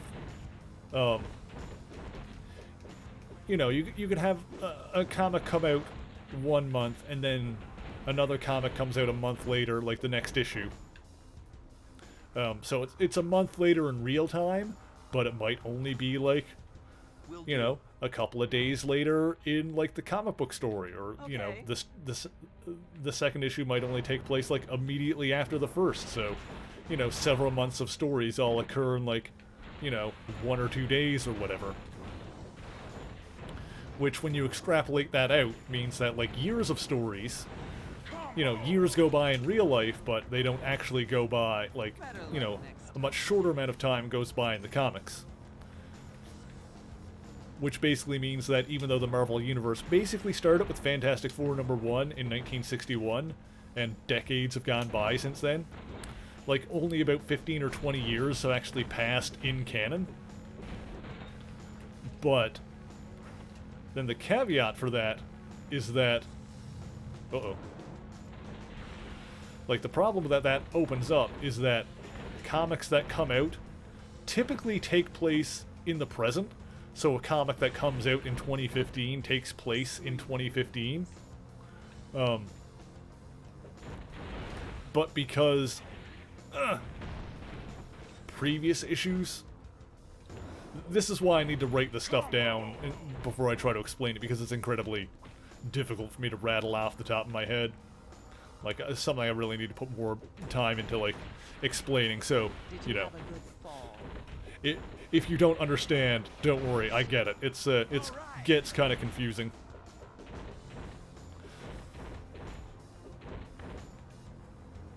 But yeah, like a story that came out in, like, 1965 takes place in 1965, and a story that comes out in 2015 takes place in 2015. But because only 15 years passed, you know, give or take, I don't know the exact numbers off the top of my head, we'll say for the sake of argument about 15 years passed in canon, that means that, you know, when that story came out in 2015, the story that took place originally in 1965 now takes place in, like, the year 2000. And that's what we mean when we say there's a sliding timeline, because events slide forward. And like I said, there have been attempts to explain this, or there's been at least one attempt to explain it in canon. I don't know if it's so much as an attempt to explain it as it is a reference toward it and acknowledging it. But yeah, it's something I would need to put more thought into and, like, you know, get it all down on paper. Relativity bubbles / chronal bubbles. Yeah, I think the way Galactus explained it was something like that, you know, events have weight, and certain events have so much of a gravity that they get hooked onto the present and dragged along the timeline, always occurring only a few years ago. Which is weird and trippy to think about.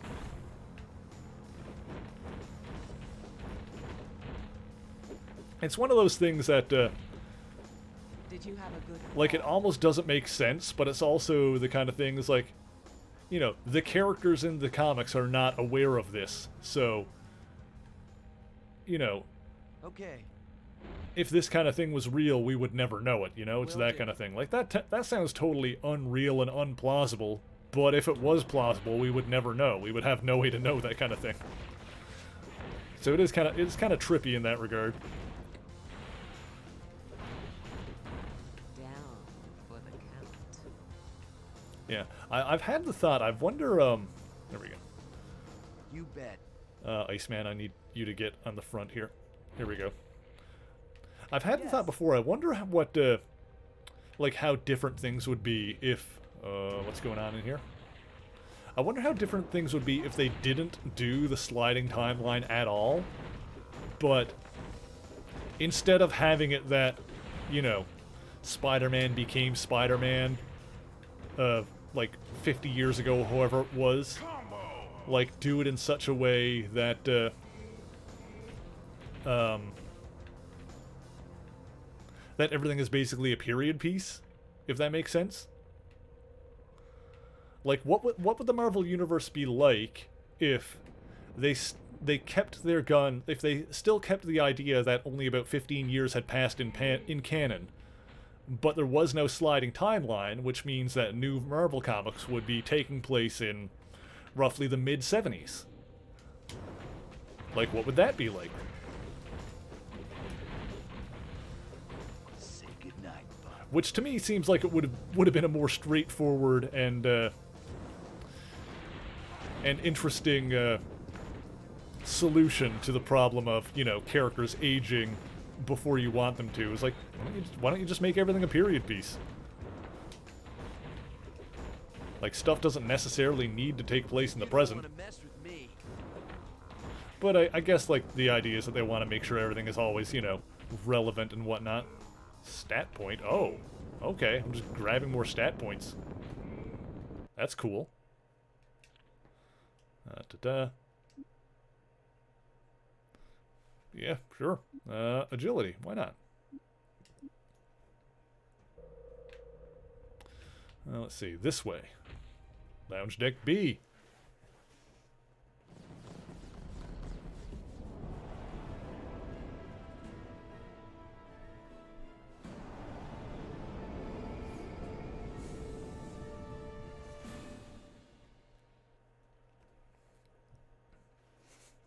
Yeah, and to the people that are more casual fans or, you know, are just hanging out because they like chilling out with me while I play video games and stuff, I apologize, because that is some deep lore shit right there that I'm not, like, fully prepared to fully get into, obviously. Asteroid M is dropping fast, and according to this console, it looks like it'll hit New York City. Didn't Mystique say I could have used the Gravitron to move asteroids like Magneto did? Yes. Then couldn't I use the Gravitron to stop Asteroid M from hitting the Earth? Theoretically, yes. Hey, that's a great idea. So what are we waiting for? Let's find the Gravitron. Alright. Find the Gravitron. That's gonna be... I guess we'll just proceed forward. Actually, I need to take a quick break, because I need to use the washroom, and I'm gonna grab some more water, so now's your chance to stand up, stretch your legs, make sure that you're well hydrated, and we'll be right back. Face off. Dr. Doom stepped forward, out into the open, and no man raised a weapon against him. On that day, no Latverian blood was spilled, no man died, except for King Vladimir himself. To quell any potential resistance to his rule, Vladimir's son Rudolfo was imprisoned in the deepest depths of Doom's dungeon, and a robotic duplicate of the prince abdicated the throne and crowned Victor von Doom the rightful king of Latveria. Hassenstadt was renamed Doomstadt and became the new capital city where Doom could walk, respected and unquestioned. Having completely subjugated his home, bringing peace and equality to the people of Latveria, Doom then looked to the rest of the world and its future. But what he saw appalled him. Using his technology to peer into tens of thousands of possible futures, Doom saw countless worlds plagued by hate and violence and death. However, among all of them, there was one future without war, without pain, where every disease was eradicated, where every person was educated, and nobody was without their basic needs. In this future, in this world, the law was absolute, and even the most minor transgression was met with swift and immediate punishment, until none dared harm their fellow man, and hate crimes were abolished. The difference between this world and all of the others was that in this world, Doom reigned supreme. Victor Von Doom had conquered the Earth, and in doing so, had saved all of mankind. And so, Doom's work was not yet finished, and he set before him 3 goals: to rescue his mother's soul from Mephisto's hell, to prove himself superior to his rival Reed Richards, and, most importantly, to take over the world. 2 of these would soon become intertwined as Doom's attempts at global conquest put him into conflict with Earth's superpowered heroes. First and foremost of Doom's heroic enemies were the Okie dokie, and we are back. Looks like Zant is here to say hello as well. Now, you were being a bit of a pain in the butt last night, weren't you? You were keeping me up, making me all mad. Being a good boy now, though. I still love this boy. I can't stay mad at him. Let me get him on camera here. There we go. That's better. Who is a good boy? Who is a good boy? Alright, let me get my headphones back on here.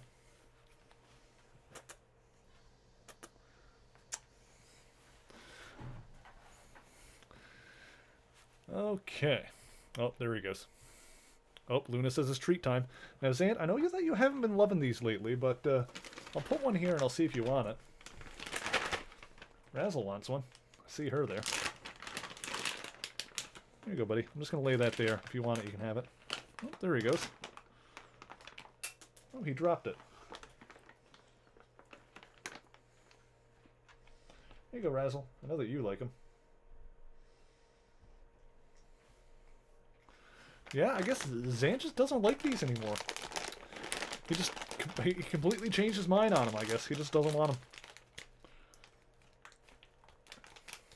Razzle ate one anyway. I don't know where the one that you dropped went.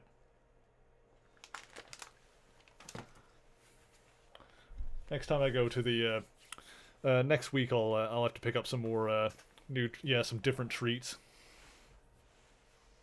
Hey, buddy.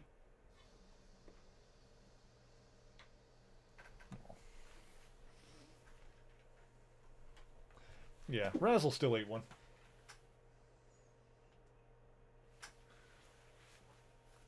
I think Zant's just gonna go out and get some, like, actual food there, because there is food in his dish, so. Alrighty. Let's see, so we gotta get magma to the gravitron so we can stop this asteroid from crashing into Earth. Make sense?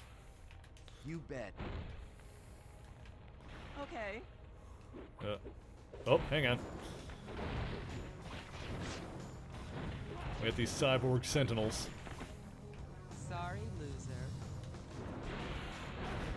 Yeah, I don't know why, but oh my god, the freezy beams. That's really not good for my health here.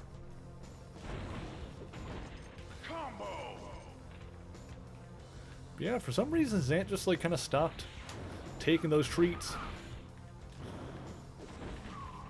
Which is, like I said, it's weird because they're like similar to the, you know, they're the same brand and everything as the food that he eats, which is like a special veterinary one to help with his urinary tract, because he's, you know, he's got a sensitive one basically.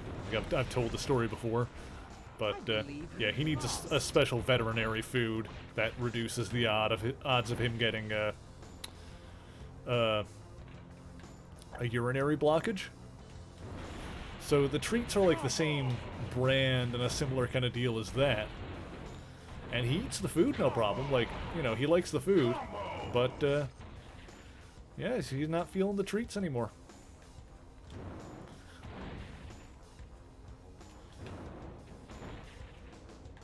But yeah, I think Silver's right. I think it's time for new treats. Better luck next time. Go. Because he used to be all for them. I'll have to try a different kind. We'll see if he's just like not feeling the treats in general. In the meantime, like I said, Razzle still likes them.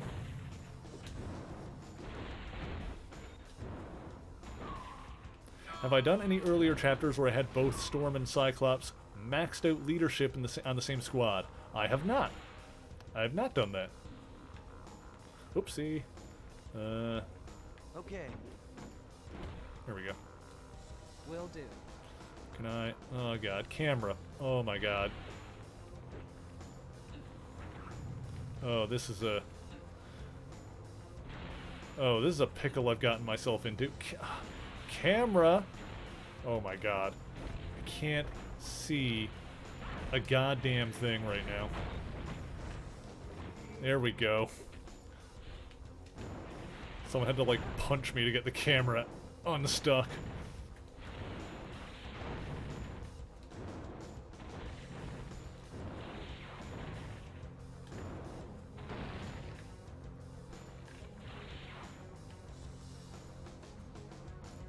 Yeah, that sounds like a pretty good grinding tactic, Captain. To, have, like, Storm and Cyclops both, like, nailing things with, like, high leadership. That makes sense. Right. Will do. Let's see, where are we going? Oh, is this a statue of Magneto in the middle here? Of course it is. Ah, beautiful. Oh, they're energy resistant. Of course they are. How did that happen?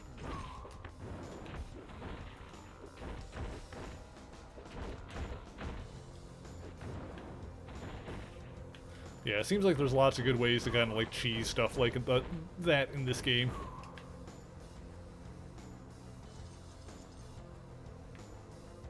I think I've done pretty well to get Storm fairly beefy here, though.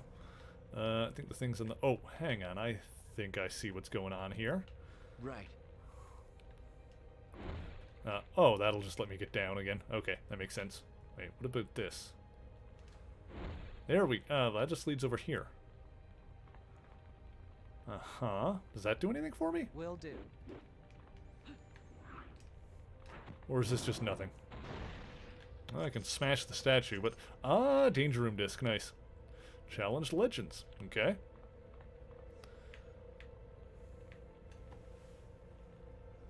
Found that note when checking for costume unlocking. Nice.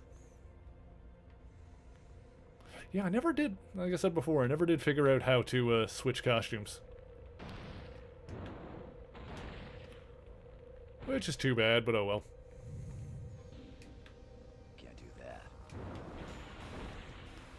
I mean, there are clearly at least some, like, alternate costumes, like, in the game, because you use them in some of the Danger Room missions. Cyclone Fury!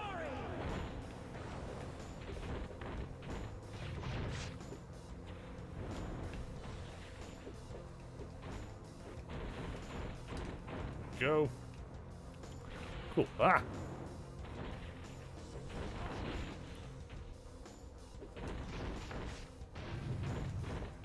There we go. Who's next? Yeah, I couldn't have said it better myself, Logan.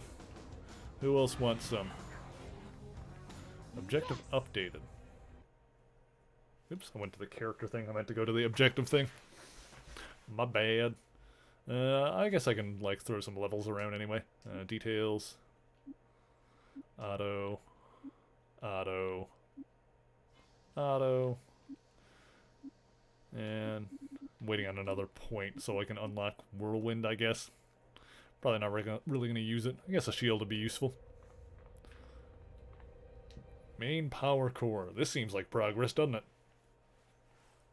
Endgame. Oh boy. X-Men Endgame. There's an alternate universe for you.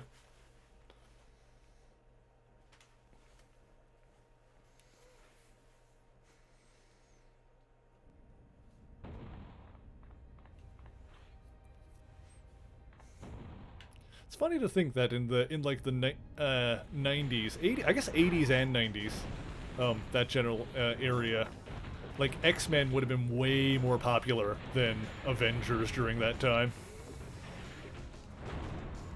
Back then it was like Spider-Man and X-Men were like Marvel's big ones. I guess Spider-Man has always been, you know, one of Marvel's top properties.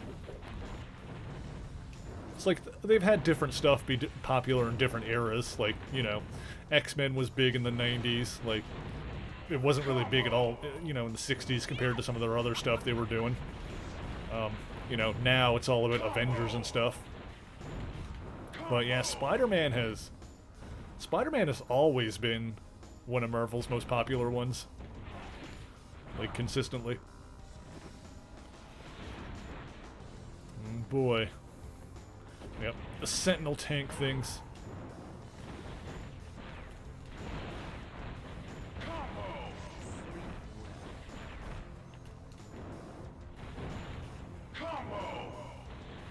Oh boy. Oh, they're just gonna keep coming, are they? Okay.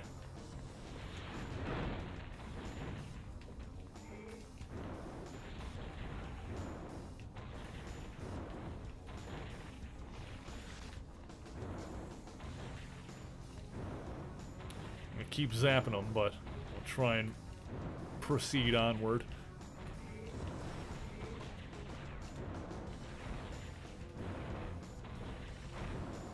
Take this one out. Oh my god. Would be greatly Taking damage here. Alright. Who is... Oh, this one is getting me. Cyclone Fury! fell down.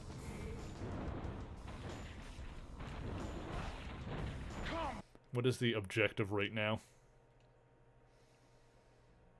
Yeah, Spider-Man was literally the corporate logo. They made annual reports with Spider-Man artwork throughout. Oh, yeah. Defeat the... Okay, so I do need to destroy the Sentinels anyway. Yeah, like, Spider-Man is to Marvel. Like, obviously they've, you know, they've had different characters that have been differently popular over the years, but, you know, if you had to pick one character for Marvel that was like, you know, like Marvel has Spider-Man. Marvel has Spider-Man the same way Disney has Mickey Mouse and Nintendo has Mario. Like, he's the guy for them, you know? Oh, jeez. Oh, that's just, I can fall down through there. Okay. Actually, you guys are all together, so I'm gonna Cyclone Fury. Oh, I can heal while I'm doing that. That's useful.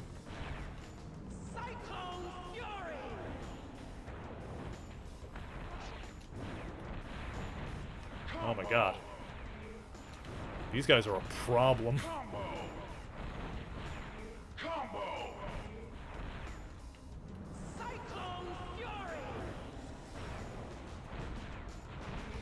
Oh, dang it. Oh god, no, not a confusion thing. Oh, I hate that.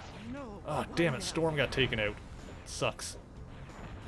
Oh, wow, why do they... Oh my god, how many times have I said it? How many times on this show have I said how much I utterly despise game mechanics and enemies that make you, like, walk in the wrong direction, that, like, mess with your controls and, like, invert your controls and crap like that. How many times have I complained about that? I hate it every single time. Every time. Every time. Oh my god, it's the worst. Oh, there we go. Sorry, I had to, like, squish a bot there.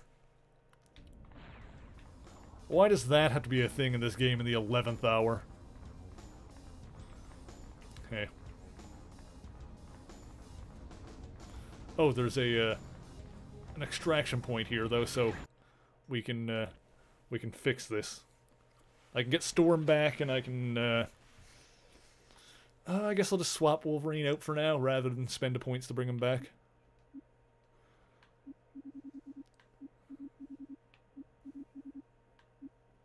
It actually really doesn't cost that much to revive. Storm.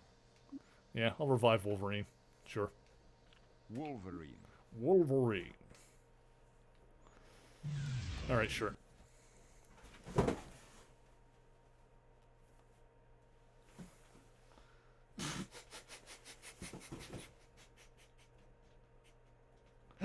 Okay, I need...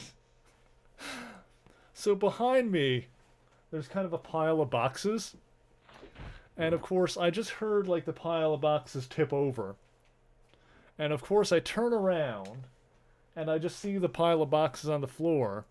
You know, where it was, like, laid upright. It was, like, fell over. And then I see in the midst of them just Xant's head, like, pop up from between the boxes. Oh, it's funny.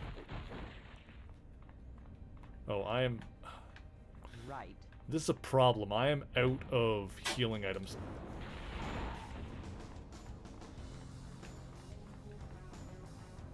I just need to figure out where I'm going now.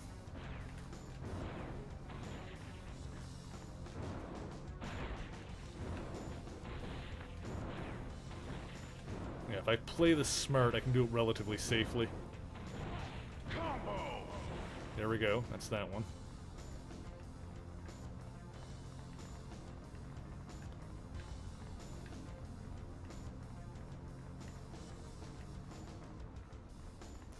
Yeah, no, if Iceman or Emma go down, I'll just bring in someone else.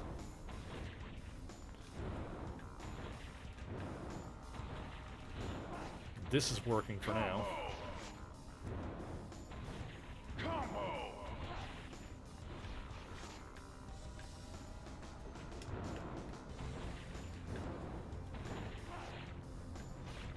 Oh, that's right, I can visit healer if I need to.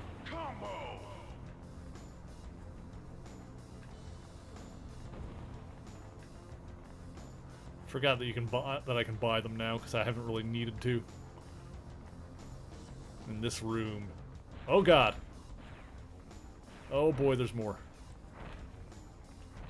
Nope. We're going back up here. Oh jeez. Oh jeez.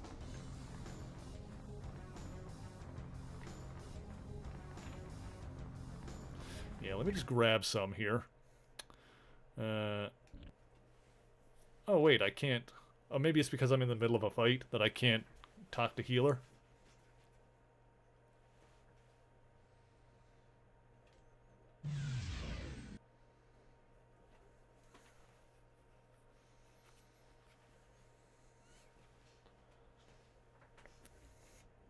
Hey Zant, good job knocking over the thing. Proud of you, little butthead. Yeah, I'm sassing you. I'm in trouble here. Okay.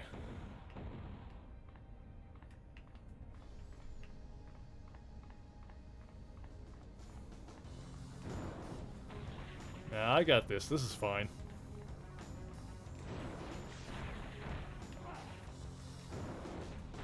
I just need to play it cool.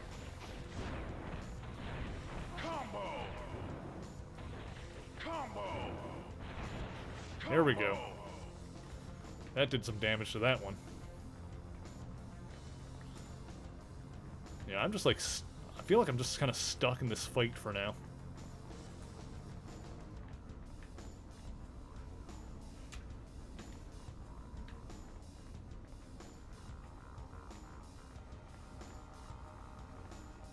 Oh, look at this.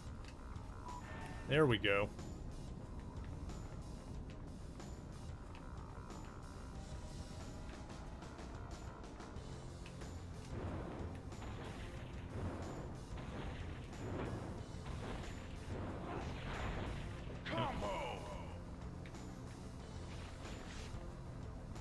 I'll let them deal with that for a second. Aha. There we go.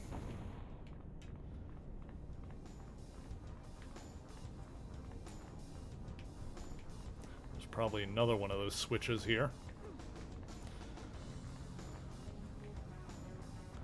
Switches get stitches. Something like that.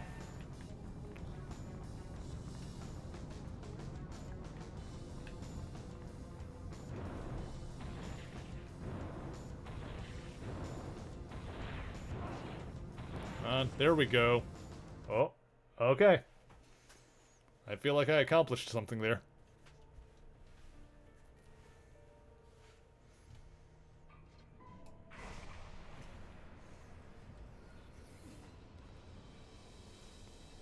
Oh, what is this?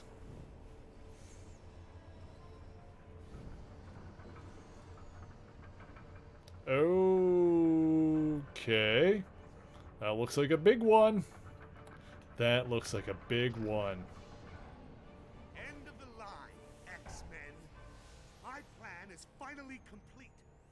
Once Asteroid M obliterates New York City, humans will blame mutants and eradicate them from the face of the Earth. A cause I'm willing to die for. Oh, he crazy. Oh, he all kinds of crazy.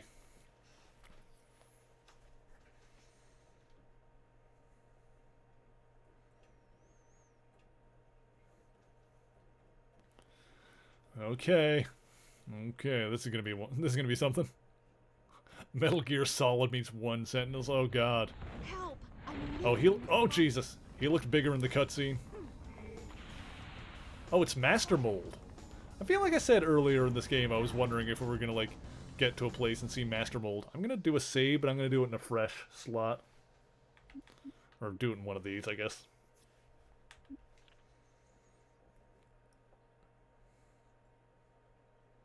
Master Mold. But yeah, definite Metal Gear Solid vibes from that kind of thing. Frickin' military general in a giant robot suit. It's like, yeah, totally. Oh, jeez.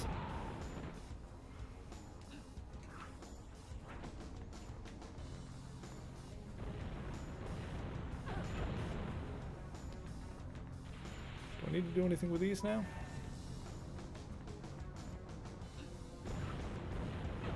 I need assistance. This is not good.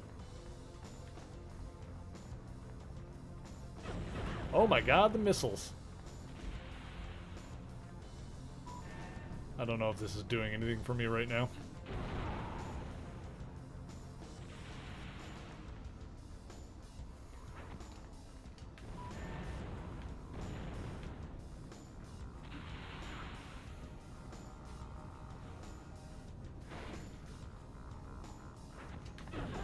Ah, darn it. Failed.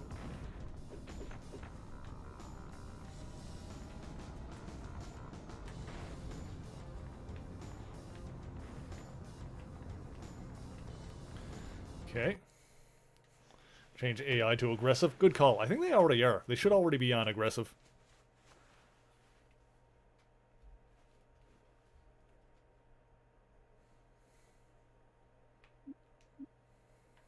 I'm going to use my points to bring Storm back. If someone else dies, I'll just switch him out. Storm.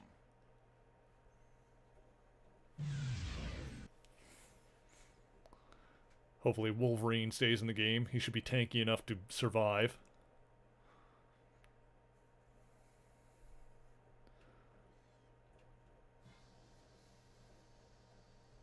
Yeah, I'm pretty sure I've already got the AI set to aggressive, so that should be all good. I'm in trouble here. And regardless, I got this. Yes. I'll figure it out. Don't worry.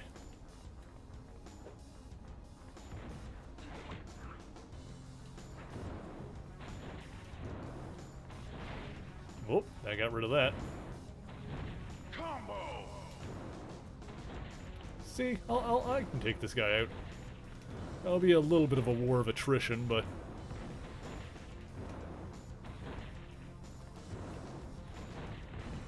he'll go down sooner or later if I just keep zapping him.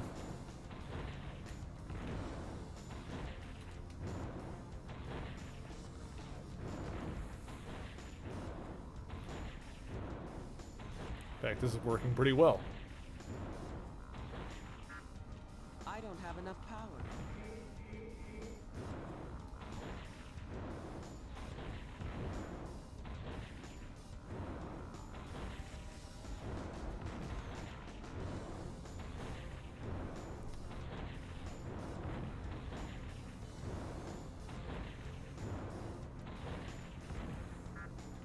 I need more power to do that. Yeah, I mean, I got this guy anyway. Are you guys not doing anything? Hang on. Let me double check to make sure I've got them set to aggressive. I should. Let me see.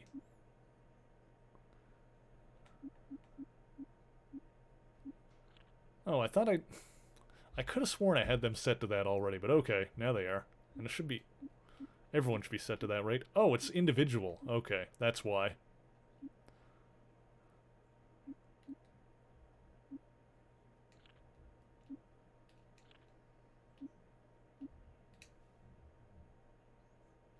Alright, there we go. Help! I'm feeding fast. Lucky you're still breathing. Alright, now you guys can go get them. Don't crowd around me, go hit the enemy! Good lord. Hey, look at that. Oh god, no.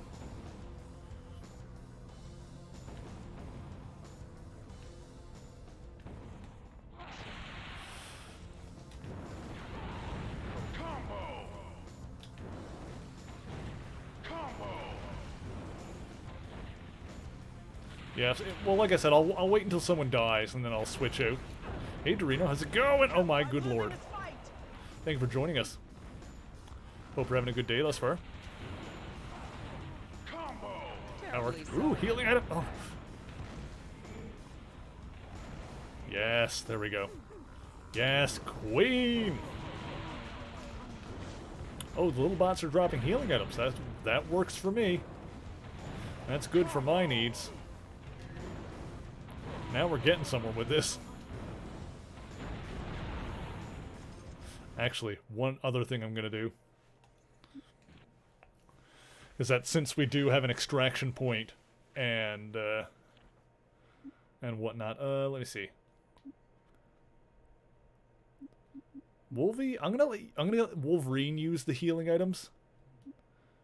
Yeah, Emma and Iceman are gonna not use those. Wolverine can have them. Hey, how about a little help here? Because I want Wolverine is my tank, so I want him to stay in the fight.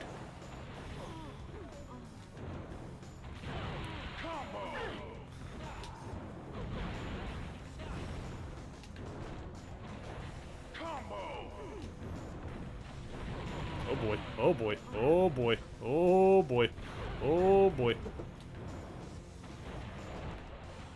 This is working now, though.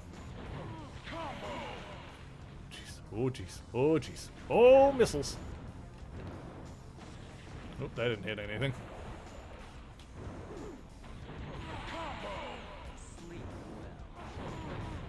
It is almost, yeah, it is just about time for the halftime marble race, but I'm gonna go ahead and do this this fight first. He has a shield or something on, so that is not conducive to what I'm trying to accomplish here.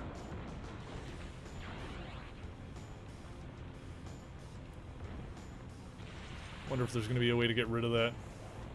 Emma is down. Oh jeez. What just happened? What is going on right now? Oh my god.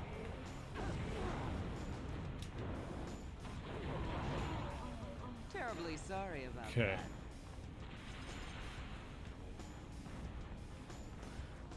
that. Emma went down, Iceman went down. There's a missile! Let's bring in someone else here then.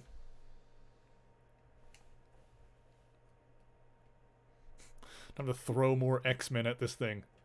Beast. Colossus. Colossus. Details. Aggressive never, yep. And auto level. Auto level.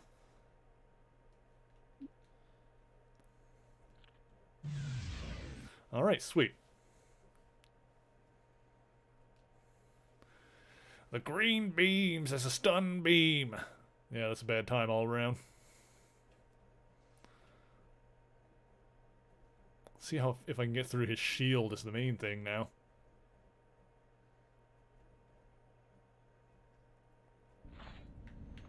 Alright, here we go.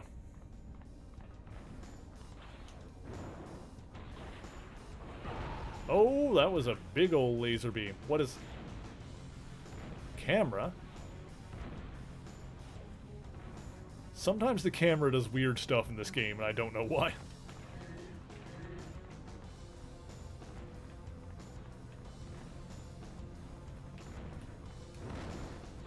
Sentinel controller? Oh, this looks like something. You're probably the problem. Terribly sorry about that. Alright, where's Master Mold? Can I hit it again? Yep, looks like we're good.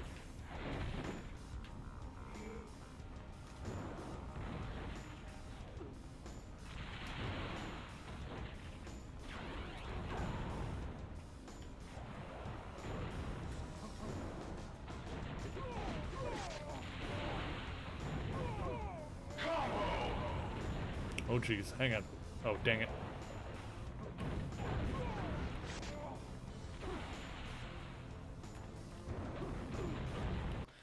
Yeah, you were saying something about the Thunderbird's beads there, or let me see if I've got that available. Details. Yeah, it's one of these. Do I have that here? I don't, unless I gave it to someone else. Must have. Oh well, whatever.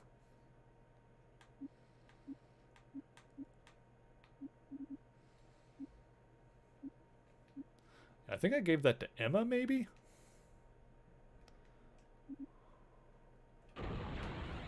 Oh, did I accidentally give her something else there that I didn't mean to? No, I didn't. Okay. Okay. I think I... Ooh.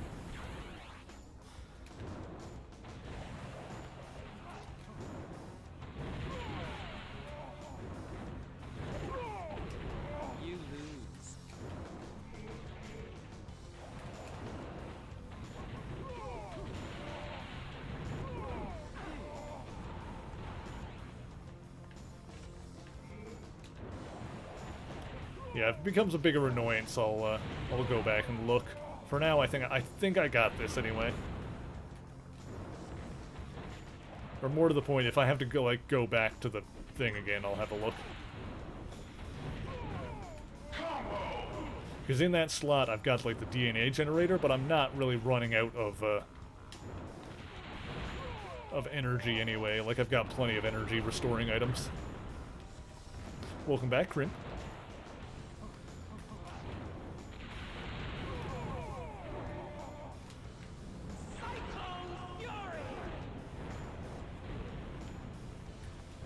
No, I think I got this anyway. I think we're all good here.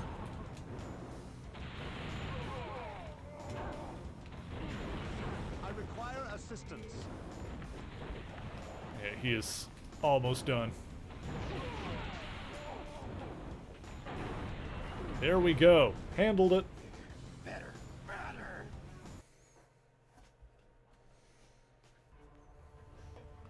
Kid, the Gravitron was built for Magneto. It could kill you. That's a chance I'll have to take. I get X-Men 1 vibes from this. Things up. Whatever you're doing, it's working. Not like the scenario, but like someone else using the machine that was designed to work for Magneto's powers.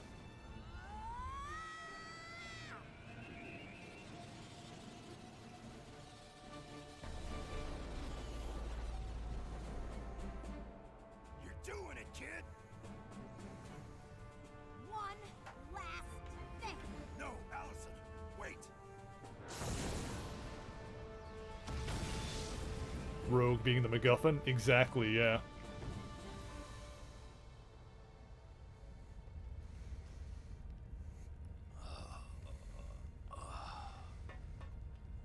Wolverine, what happened here? Are you all right? Allison, where are you? You had me scared there. Hey, what's to worry? I'm an X-Man, remember? Look at that chest that Cyclops has. He's definitely Cable's dad. In stopping Asteroid M, you not only saved New York City, but you prevented a war that would have cost countless lives. Your unwavering courage in the face of overwhelming odds has proven that you truly are an X-Man. For X-Men are the stuff of legend. Enjoy your small victory, Xavier, for the age of apocalypse is nigh. Oh, that sequel hook. That sequel hook. Because the next game is literally called X-Men Legends 2: Rise of Apocalypse. World News. I'm Deborah Owens. The mutant leader Magneto is still at large, but his long silence has led many to speculate he has discontinued all terrorist activities. In New York, cleanup is almost complete after the damage caused by Asteroid M's plunge to Earth. Surveys show that many New Yorkers attribute the rescue of Manhattan to a mutant group known as the X-Men. This is largely due to security tapes leaked to the media, showing the heroic efforts of the X-Men on Asteroid M. The X-Men also exposed somewhere to keep his illegal glasses, yes. experimentation on humans at a Sentinel factory in Europe. This resulted in a shutdown of the factory and an inquiry into Operation Vigilance, which financed the covert activity. General William Kincaid, head of Operation Vigilance, is now in custody and awaiting trial for crimes against humanity. While in New York, the president blasted Operation Vigilance and commented, "If we are to move forward as a culture, we must learn to understand one another, human and mutant alike." The president closed his speech by commending the X-Men's efforts. I'm Deborah Owens for RVN World News. Have a pleasant evening. Oh, and credits. There we go. RVN, I wonder is that supposed to stand for anything? I immediately think of Roxxon for some reason, although they would probably have more of a... if Roxxon was financing it, it would definitely be more of a... put more of a spin on it. Alright, we've got credits. We don't have any credits music for some reason, so I guess they couldn't afford the credits music. But yeah, no, they had that last minute stinger there with Apocalypse, and indeed, the next game in this series is let me see here. I've got 2 copies of it actually. I've got one for Xbox. Yeah, X-Men Legends 2: Rise of Apocalypse. So I've got this for both Xbox and PS2. I don't know which version we're going to play on stream when we get to it. Probably the Xbox version if that works stable. Let me see, does the disc look good in this one? I'm pretty sure I tested this out already. I'll have to try it at some point. If we play the Xbox version, I should be able to run it on... I'm pretty sure this game will run on a 360. I think? Maybe not. I don't know if the Xbox version of this one runs on 360. That's a good question. I'll have to check it. If this works on 360, we can play this version, and it'll be upscaled nicer. Otherwise, we can, this is running on a PS2, so we'll do the same thing with the second one, I suppose, when we get around to playing that one.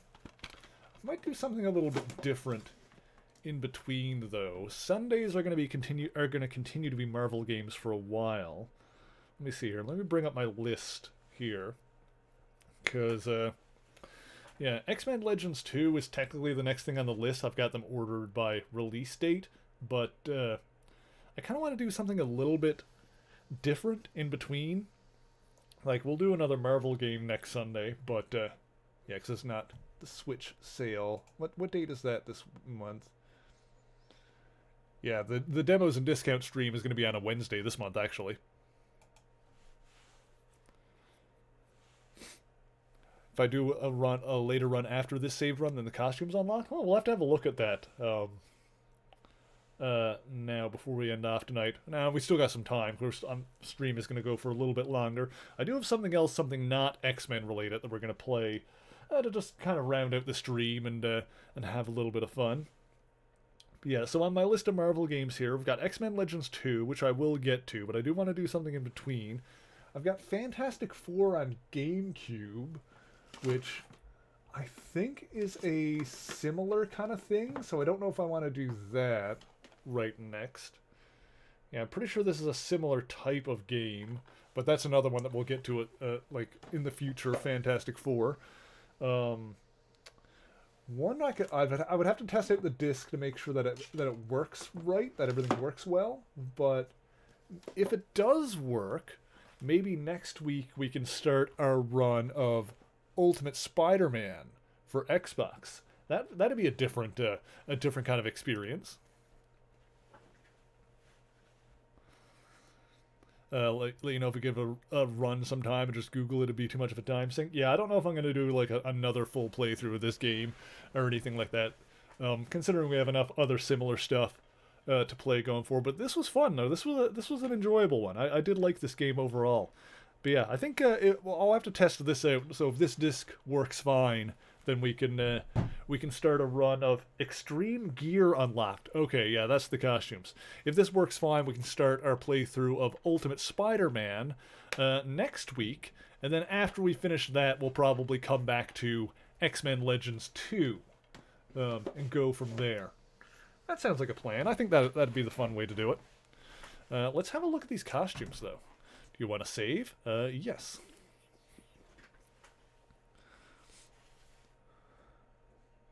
I always like looking at the various costumes and stuff. Yeah, so I guess you needed to beat the game once before you could do a Today on our although if I go into this, it's just going to be Wolverine, isn't it?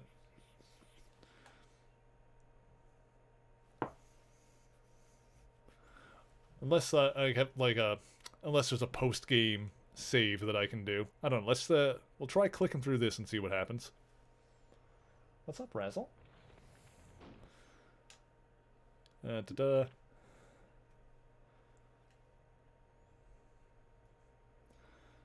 Okay, details.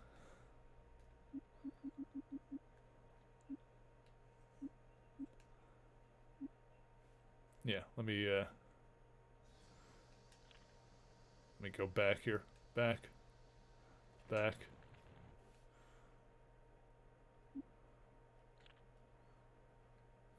Quit. Yeah, quit out of this one. Oh, the load game thing was right there.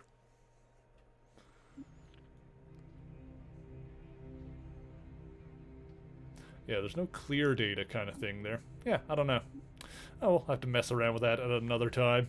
Yeah, it is about time. Well, it's actually past time for the halftime marble race. We're going to do that in just a second. First, I'm going to get up and stretch my legs and stuff. I'm also going to... let's see. Yeah, I'll just leave this running in the background. Or actually, what am I going to do here? Oh, what does review do? You load screens. Oh, that's all that kind of stuff. Yeah, so what I'll do... Hang on, let me turn this off for a second here. There we go. Yeah, I'm just going to turn off the PlayStation for a second there. Yeah, so I'm going to take a quick break just to step up and stretch my legs and whatnot. Legends and original costumes are the other two that can be unlocked besides the extreme. Oh, interesting. I'm always down for the original costumes. That's my jam. All right, so I'm going to take a quick break to get up and stretch my legs, and then we'll come back and do the halftime marble race, and then we'll play a good old classic game, something not X-Men related, just to kind of round off the night before we end off, and then we'll be back next week for some different stuff. So we'll be right back. Kamala was the daughter of Muslim parents who'd immigrated from Pakistan with her older brother. While her heritage often made things more difficult for her, she did develop a friend group she enjoyed being around. Her oldest and closest friend was a boy named Bruno Carelli, who Kamala formed a close bond with when they were very young. They entered their pre-adolescent years during the Marvel Age of Heroes, and as such, Kamala grew up witnessing heroes like the Avengers emerge. She found herself inspired by these heroes, and her favorite among them was Carol Danvers, the half-Kree warrior woman known as Miss Marvel, but later took the name of her predecessor to become Captain Marvel.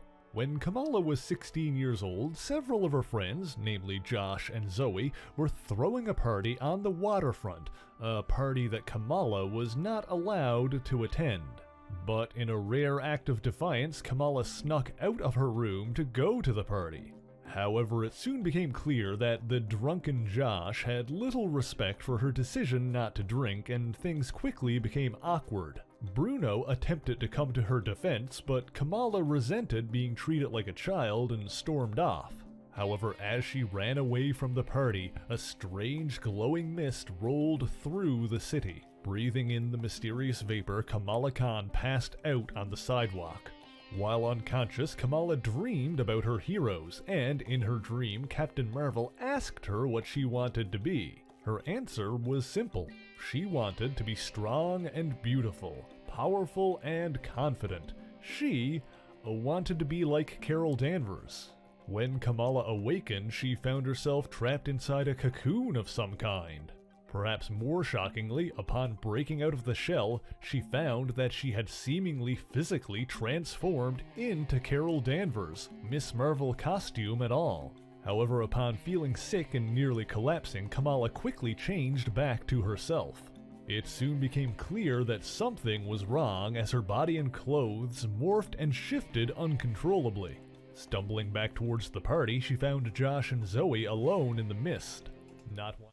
Oopsie, hello, we are back. Here it is, here's the marbles. Okay, and it is time again for the halftime marble race. So once again, if you want to play, all you need to do is put !play into the chat, just like this, and you will have your balls rolling around along with the Gooding Girl, along with the Veleth, the Gaming Contrarian, Crimp the Shrimp, Luna Noirhana, Jurassic Jacob is in here, Captain Frost is in here, Jakester428 is in here, Silverbullet129, Dorino Facade, and me, the Merry Marvelite.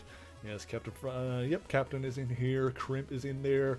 Let's give it a second to see if anybody else wants to join in. Boop, there's all the balls. It looks like Nanners Day has the record for this course right now at 2 minutes and 9 seconds. And we're gonna drop the balls and see if anybody can beat it. Here we go. Who's gonna be the first one out of the snow globe?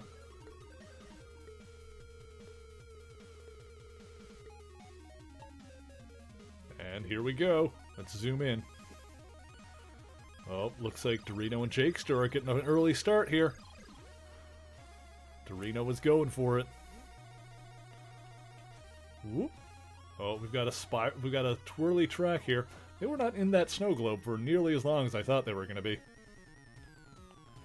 But Dorino's got an early lead here with Jakester coming hot on his heels.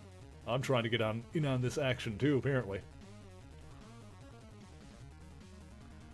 Oh, Jakester is still following Dorino there. Alright, here's where the balls are getting split up a little bit. There's two separate courses here. Oh, and two separate big old balls here that they can get jumbled around inside. Looks like Jacob is leading the charge on one end. Let's see who's going to be coming out here first. Yeah, Dorino and Jakester are still cruising along here. Well, Jacob, Gooding Girl. Oh, people are getting caught up here. Same with over here. Oh, Crimp, where are you going? My goodness. Are you going to land? Are you safe? No, my goodness. I think Crimp got launched by one of these things that are like just constantly shooting up and down. That's unfortunate. I think a snow globe thing would be to your advantage. You would think so. Oh, but it looks like Sammy has gotten ahead of the pack here. The Gooding Girl. The Gooding Girl is good and going for it. One of our resident Kingdom Hearts fans. Oh, yeah, no, it looks like Sammy has got this one on lockdown. Sammy is taking that first place victory. Alright, Captain Frost, you and Jacob are going for it as well. And Luna is over on the other side there, though. This is going to be close. This is going to be close. Who's going to be in there first? Luna! And then Captain Frost, and then Jacob. My God. Here comes Nanner's record. That means that that Sammy beat the record this time around. Alright, gaming is still out here. And here comes the Annihilation Wave. Is he going to survive? I think he's well ahead of the Annihilation Wave. Oh, I'm sorry, Crimp. Thank you for playing. Yeah, the Annihilation Wave is all the way over there, so gaming survives. He lived. Sammy, congratulations. You got the first place win this time around. That means you get 3 points added to your total here. Let me see. That gives you a total for the month of 6. And Luna Noir Hana in second place, getting 2 points for the month. That puts her on the board with 2 points. And then Captain Frost in third place, getting a single point, putting you on the board for the month with 1 point. So Captain Frost 32, getting a point in there. Excellent. Thank you so much for everybody that entered. And let's see, I'm going to get back over to the PlayStation, which is not currently doing anything right now, which is why the TV is shooting blue light into my face. Let me close out of this. We're going to close out of this. Let me see, I should change the game category to retro. And let's see.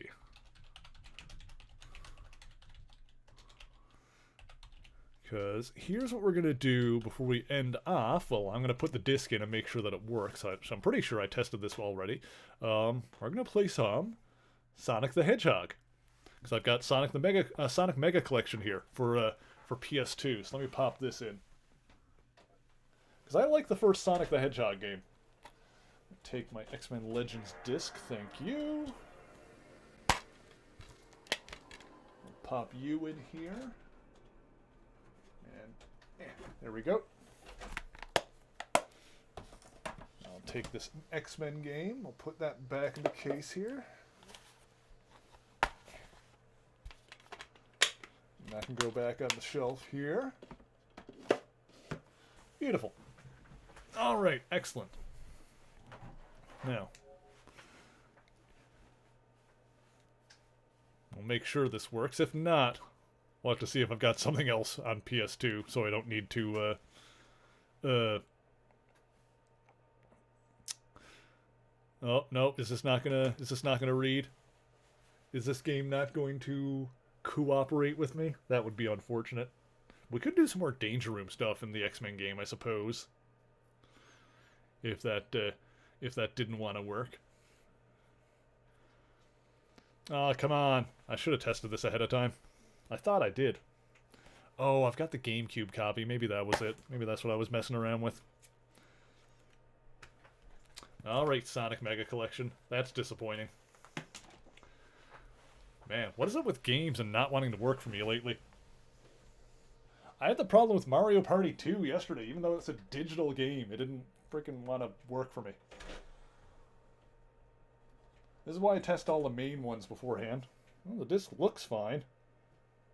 Yeah, this is like pristine condition. I don't know why. I'm going to try it one more time.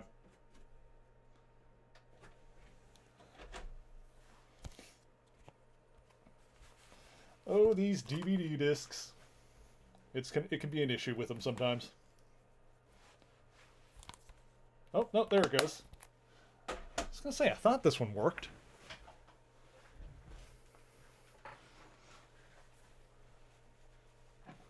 We'll see now, if this actually is going to work out for us.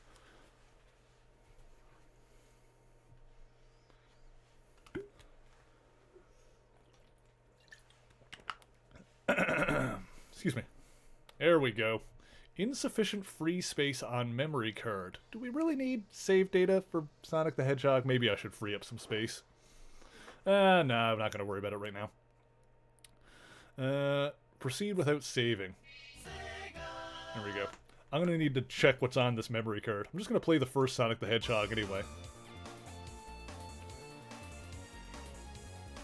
Let's see. How is this looking in terms of audio levels? That should be about good. Yeah. Alright, sweet. Yeah, I just wanted to play some Sonic the Hedgehog before we end off for the night, because I like that first game. No setting data present on the memory card. It's not going to work, is it? Creating data? Yeah, because it said there wasn't enough space. Maybe this will work, though.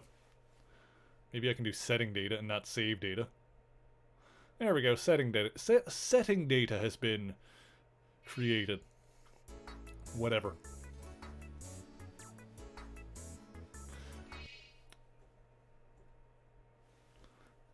I just want to play some Sonic. Oh, yeah, we got Sonic 1, 2, 3, and Sonic and Knuckles. Oh, there's other games on this, but... Oh, okay, I was going to say, it looked like I need to unlock them, but yeah. 3D Blast is on here, Spinball is on here, which I actually like. And Dr. Robotnik's Mean Bean Machine. Oh, these are the Game Gear... Oh, I thought these unlockable ones would have been the Game Gear versions. But the Game Gear versions are on here, too. Oh, wow, this is more than I thought. They got the Game Gear version of Sonic, Sonic Labyrinth, Sonic Drift, Sonic Chaos, Sonic Blast... The Game Gear version of Dr. Robotnik's Mean Bean Machine. Yeah, well, this collection has got a lot on it, doesn't it? Alright, we're just going to play the first game for a bit. Yeah, this is really just one button. R1 is the pause menu. Okay, that's a little weird, but okay. Oh, the Game Gear. Yeah, that was a... The Game Gear was a battery-draining monstrosity, I'm telling you. It was cool, but that sucked up, like, that sucked up double A's like nobody's business. 8 batteries for breakfast. Yeah, you know what I'm talking about. It was cool.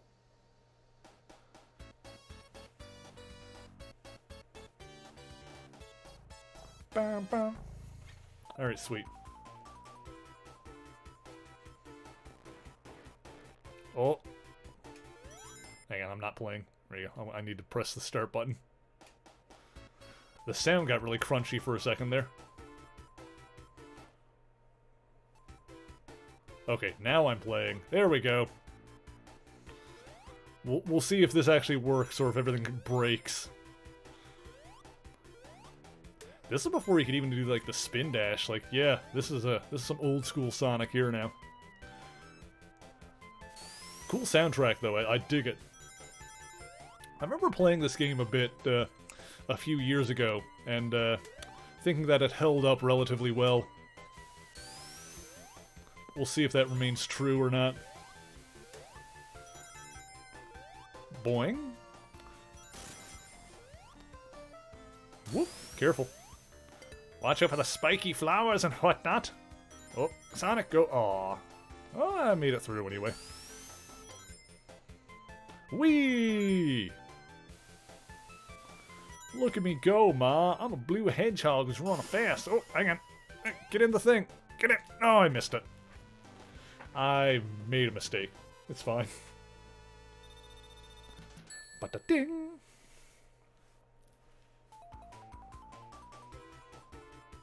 Alright, Act 2.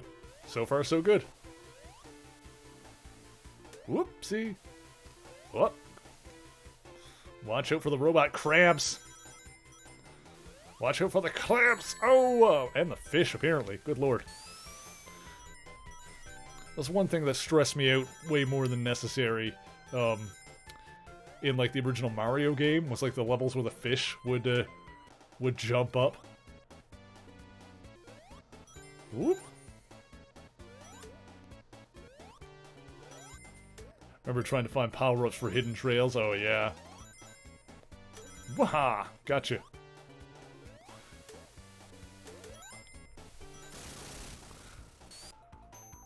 Yeah, design-wise, this game is really cool.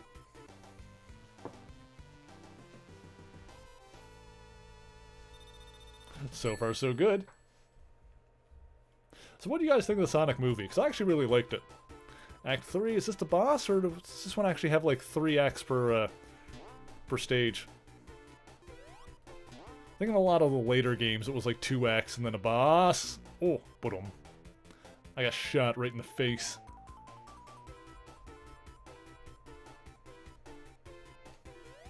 Boink. Oh, careful. I know there's a level select code in this game too. Like you can get game over and like have to start over, but yeah, there's a level select code. Ah! Dang it. Oh, give me the ring! Give me the ring, thank you.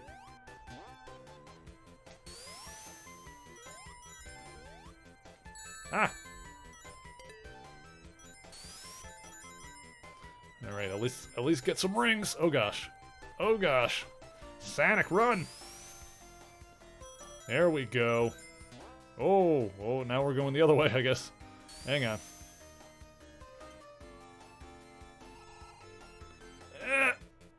Okay, hang on.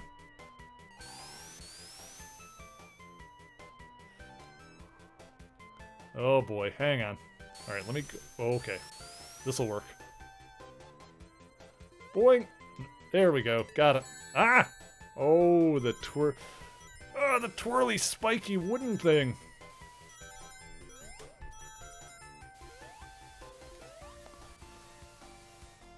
Okay. Uh-oh. Ah, there we go. Gotcha. Oh, boy. Oh, no! Oh, the spikes! Get off! Okay, we're good. Ooh. Whoop! Careful. Whee! Ah, here's the boss. Here's the Eggman. Oh. Uh-oh. Uh-oh. Uh-oh. Ooh! Oh, I dropped all my rings. Oh! Ah, dang it. Guess you did relatively well near the end there. Ooh! Yeah, this, we're getting some audio problems on this one. Oh, and I can't... Oh! I can't pick up any rings before fighting the boss, huh? Oh, gosh. Am I safe down in the corner here? I might be. I think I just figured this out. I got you now. I got you now, Eggman. Nice. Suck my green furry feet. Green? Blue. I don't know why I said the wrong color. It's been a hell of a day. My brain is barely working. It's daylight savings time caused me to lose like an hour of sleep, and then the cat being a dingus caused me to lose another hour, so that was the whole thing. Oh! Ah, jeez. These robot insectoids are really getting on my butt. Look at that guy's face. Meh, meh, meh, meh. I'm coming to get you. Meh, meh. Later, dude. Whoops, whoop, whoop, careful. Whee! Oh, oh, oh, oh, oh, oh, oh, oh, oh, oh, ooh. That was all on purpose. Where are we going? What's the deal? Oh, I see. Nothing that can't be solved with pie. Wish I had some pie, man. Ooh, I do have a chocolate bar, though. I've got a couple of chocolate bars in the cupboard. I'm gonna have to pick out one of those to have for dessert after I get me some food. Huh! Gotcha. Oh boy. Oh boy. Oh boy. Robobats. Alright, I can push this thing. Oh, wait. I can push that onto the switch. There we go. Damn it! I hit the side of the... That's always the dumbest thing in video games. When you hit the side of a spike, like not even the pointy end, and you take damage. It's like, come on, man. It's like how Mega Man, like the ultimate fighting robot made out of like titanium or whatever, will like brush up against the spike and then explode. Dang it. Well, at least it's not instant death lava. Oh, the booty is tightening in here. Oh, that was scary.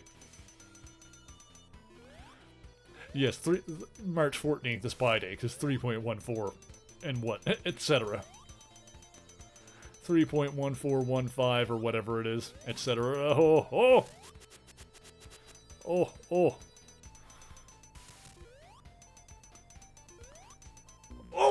how dare you? Oh, and I don't even have a 0 life. I just die. Like that. Okay. Fine. I see how it is. I'm so good at video games. We're gonna try again.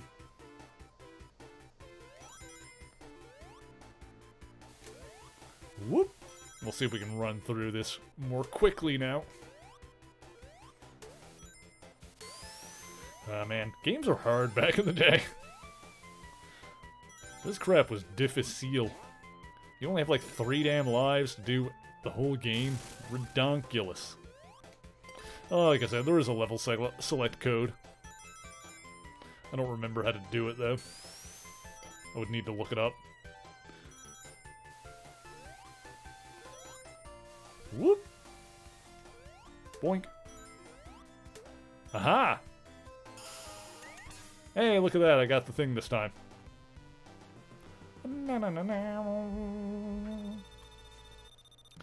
That'll give me a bonus stage, yeah? Oh yeah, the Trippy Sonic 1 bonus stages.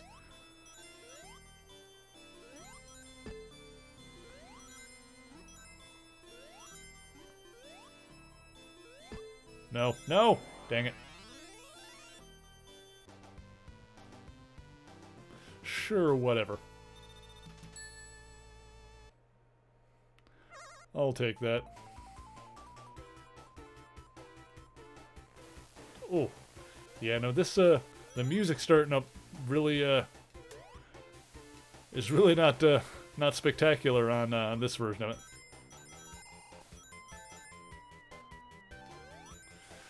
Title screen, hold A, then press up, down, left, right. Okay, that's it. I'll have to use that if I die again.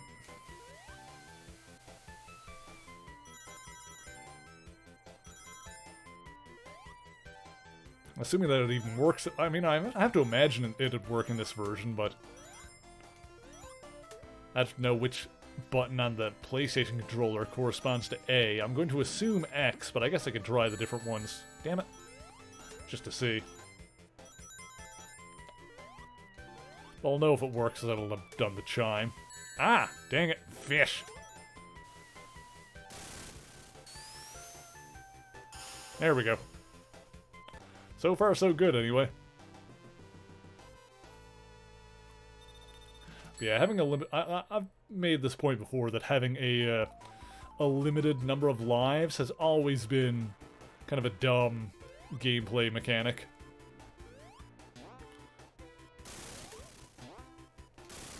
Whew.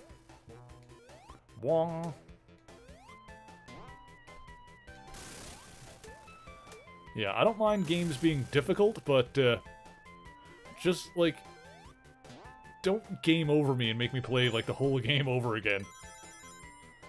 That's my caveat. Dang it. Forgot about that.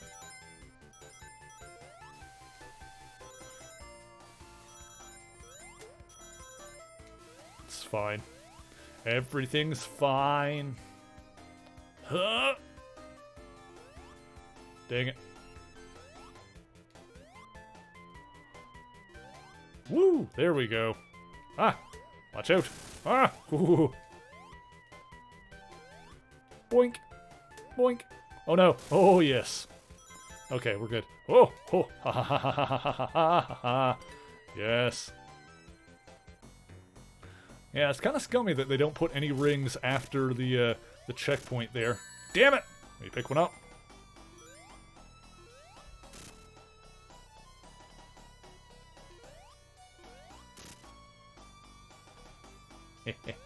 I figured you out, Eggman. I guess that really is the trick to this fight here, is that he can't hit you when you're down in that corner. Doesn't seem like it anyway. There we go. Alright, sweet. Alright, sounds good, Captain. Thanks for hanging out. Probably not going to be going for that much longer anyway. We'll chill out with some Sonic, and then see who we're going to raid.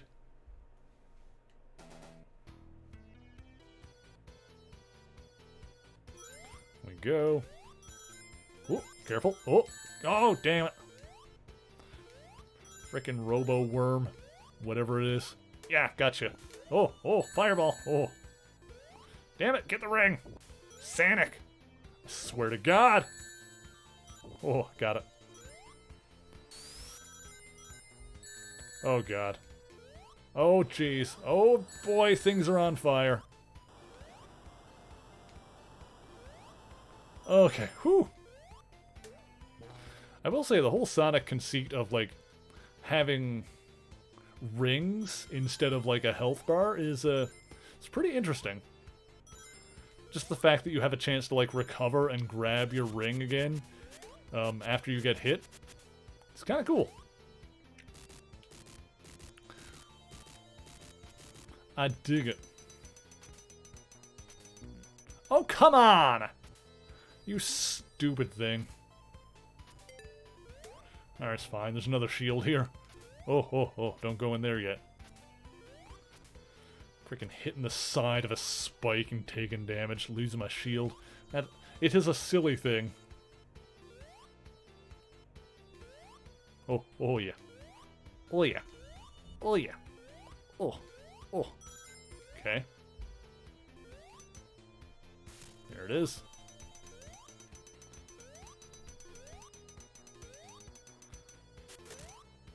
Oh, oh, I almost got squished.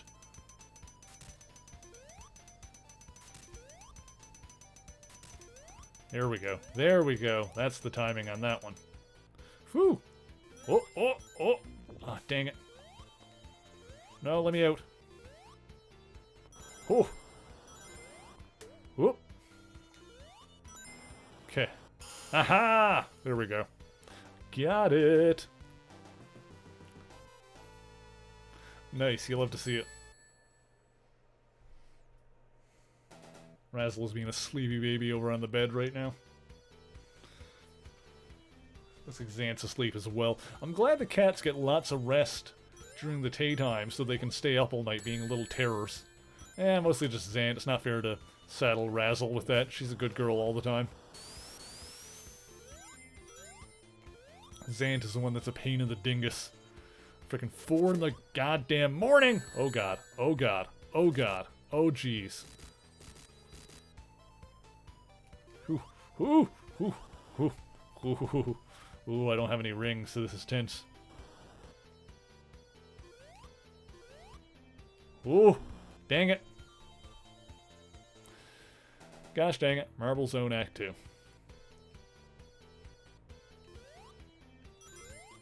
Boop. Oh, I jumped right into that one, didn't I? Oh. Whee! Okay. Try and be smart about this. As if I'm ever smart about anything. When has that ever been a thing that I've actually done and not just said I was gonna do? Oh. Okay.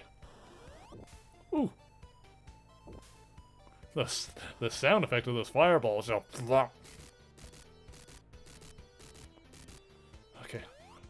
Watch out for the wave of lava.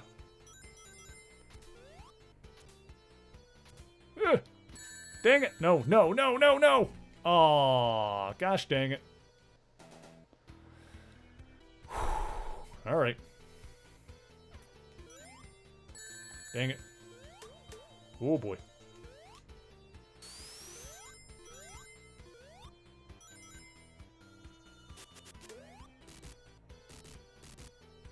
Okay, okay.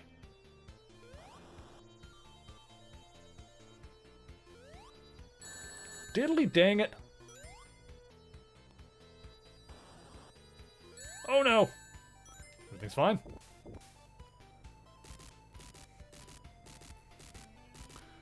Everything is super cool and good. No, let me through.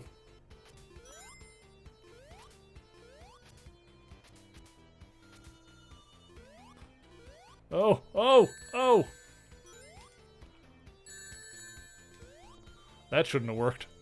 Ah! Oh, dang it. The little buggy boo got me. Alright, let me see if we can try this. Up, down, left, right. Oh, no. That was it. Wait, what?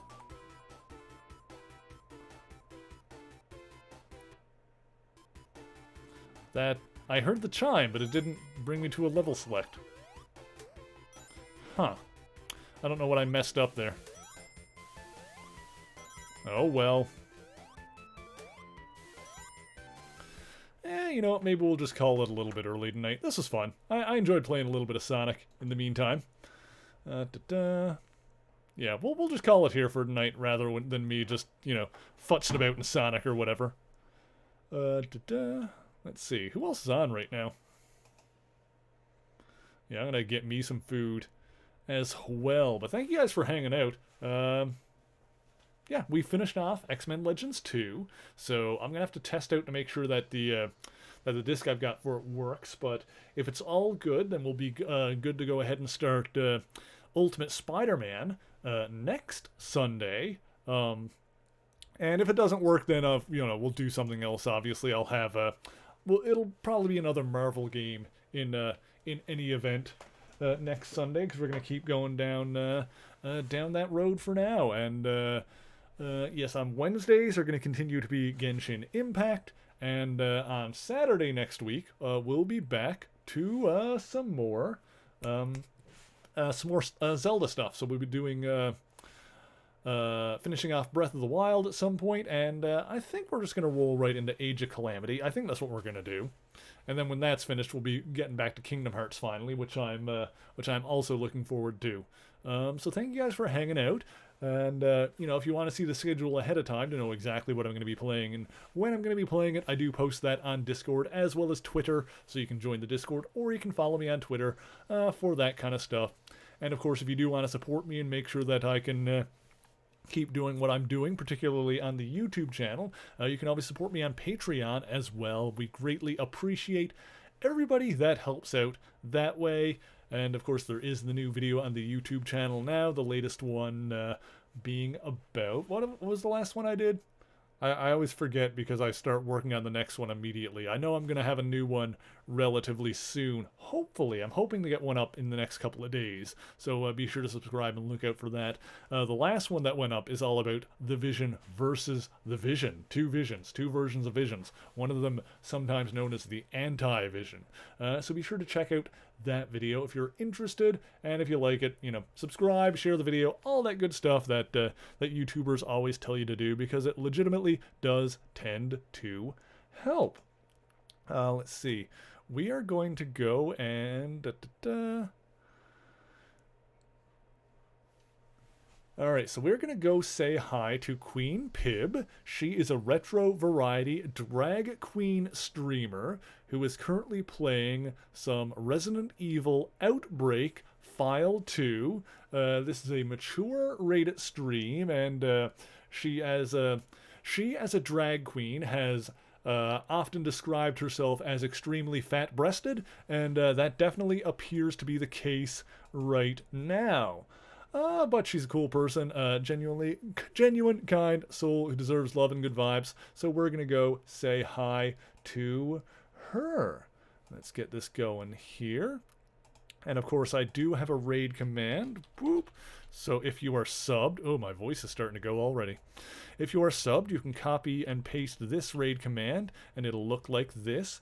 And if you're not subbed, then you can still yell Merry Raid and use whatever heart or love emotes that you want to use.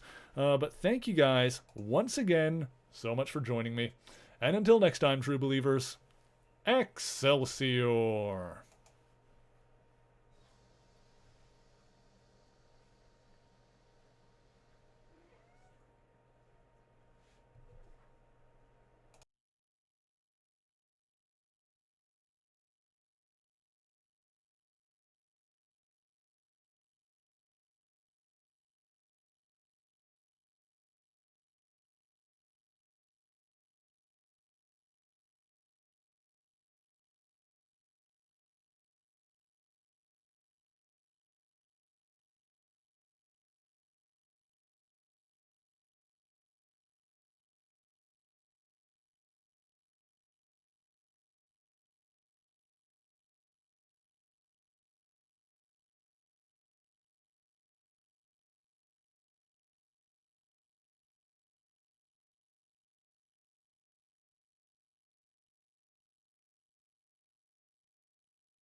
Amazing!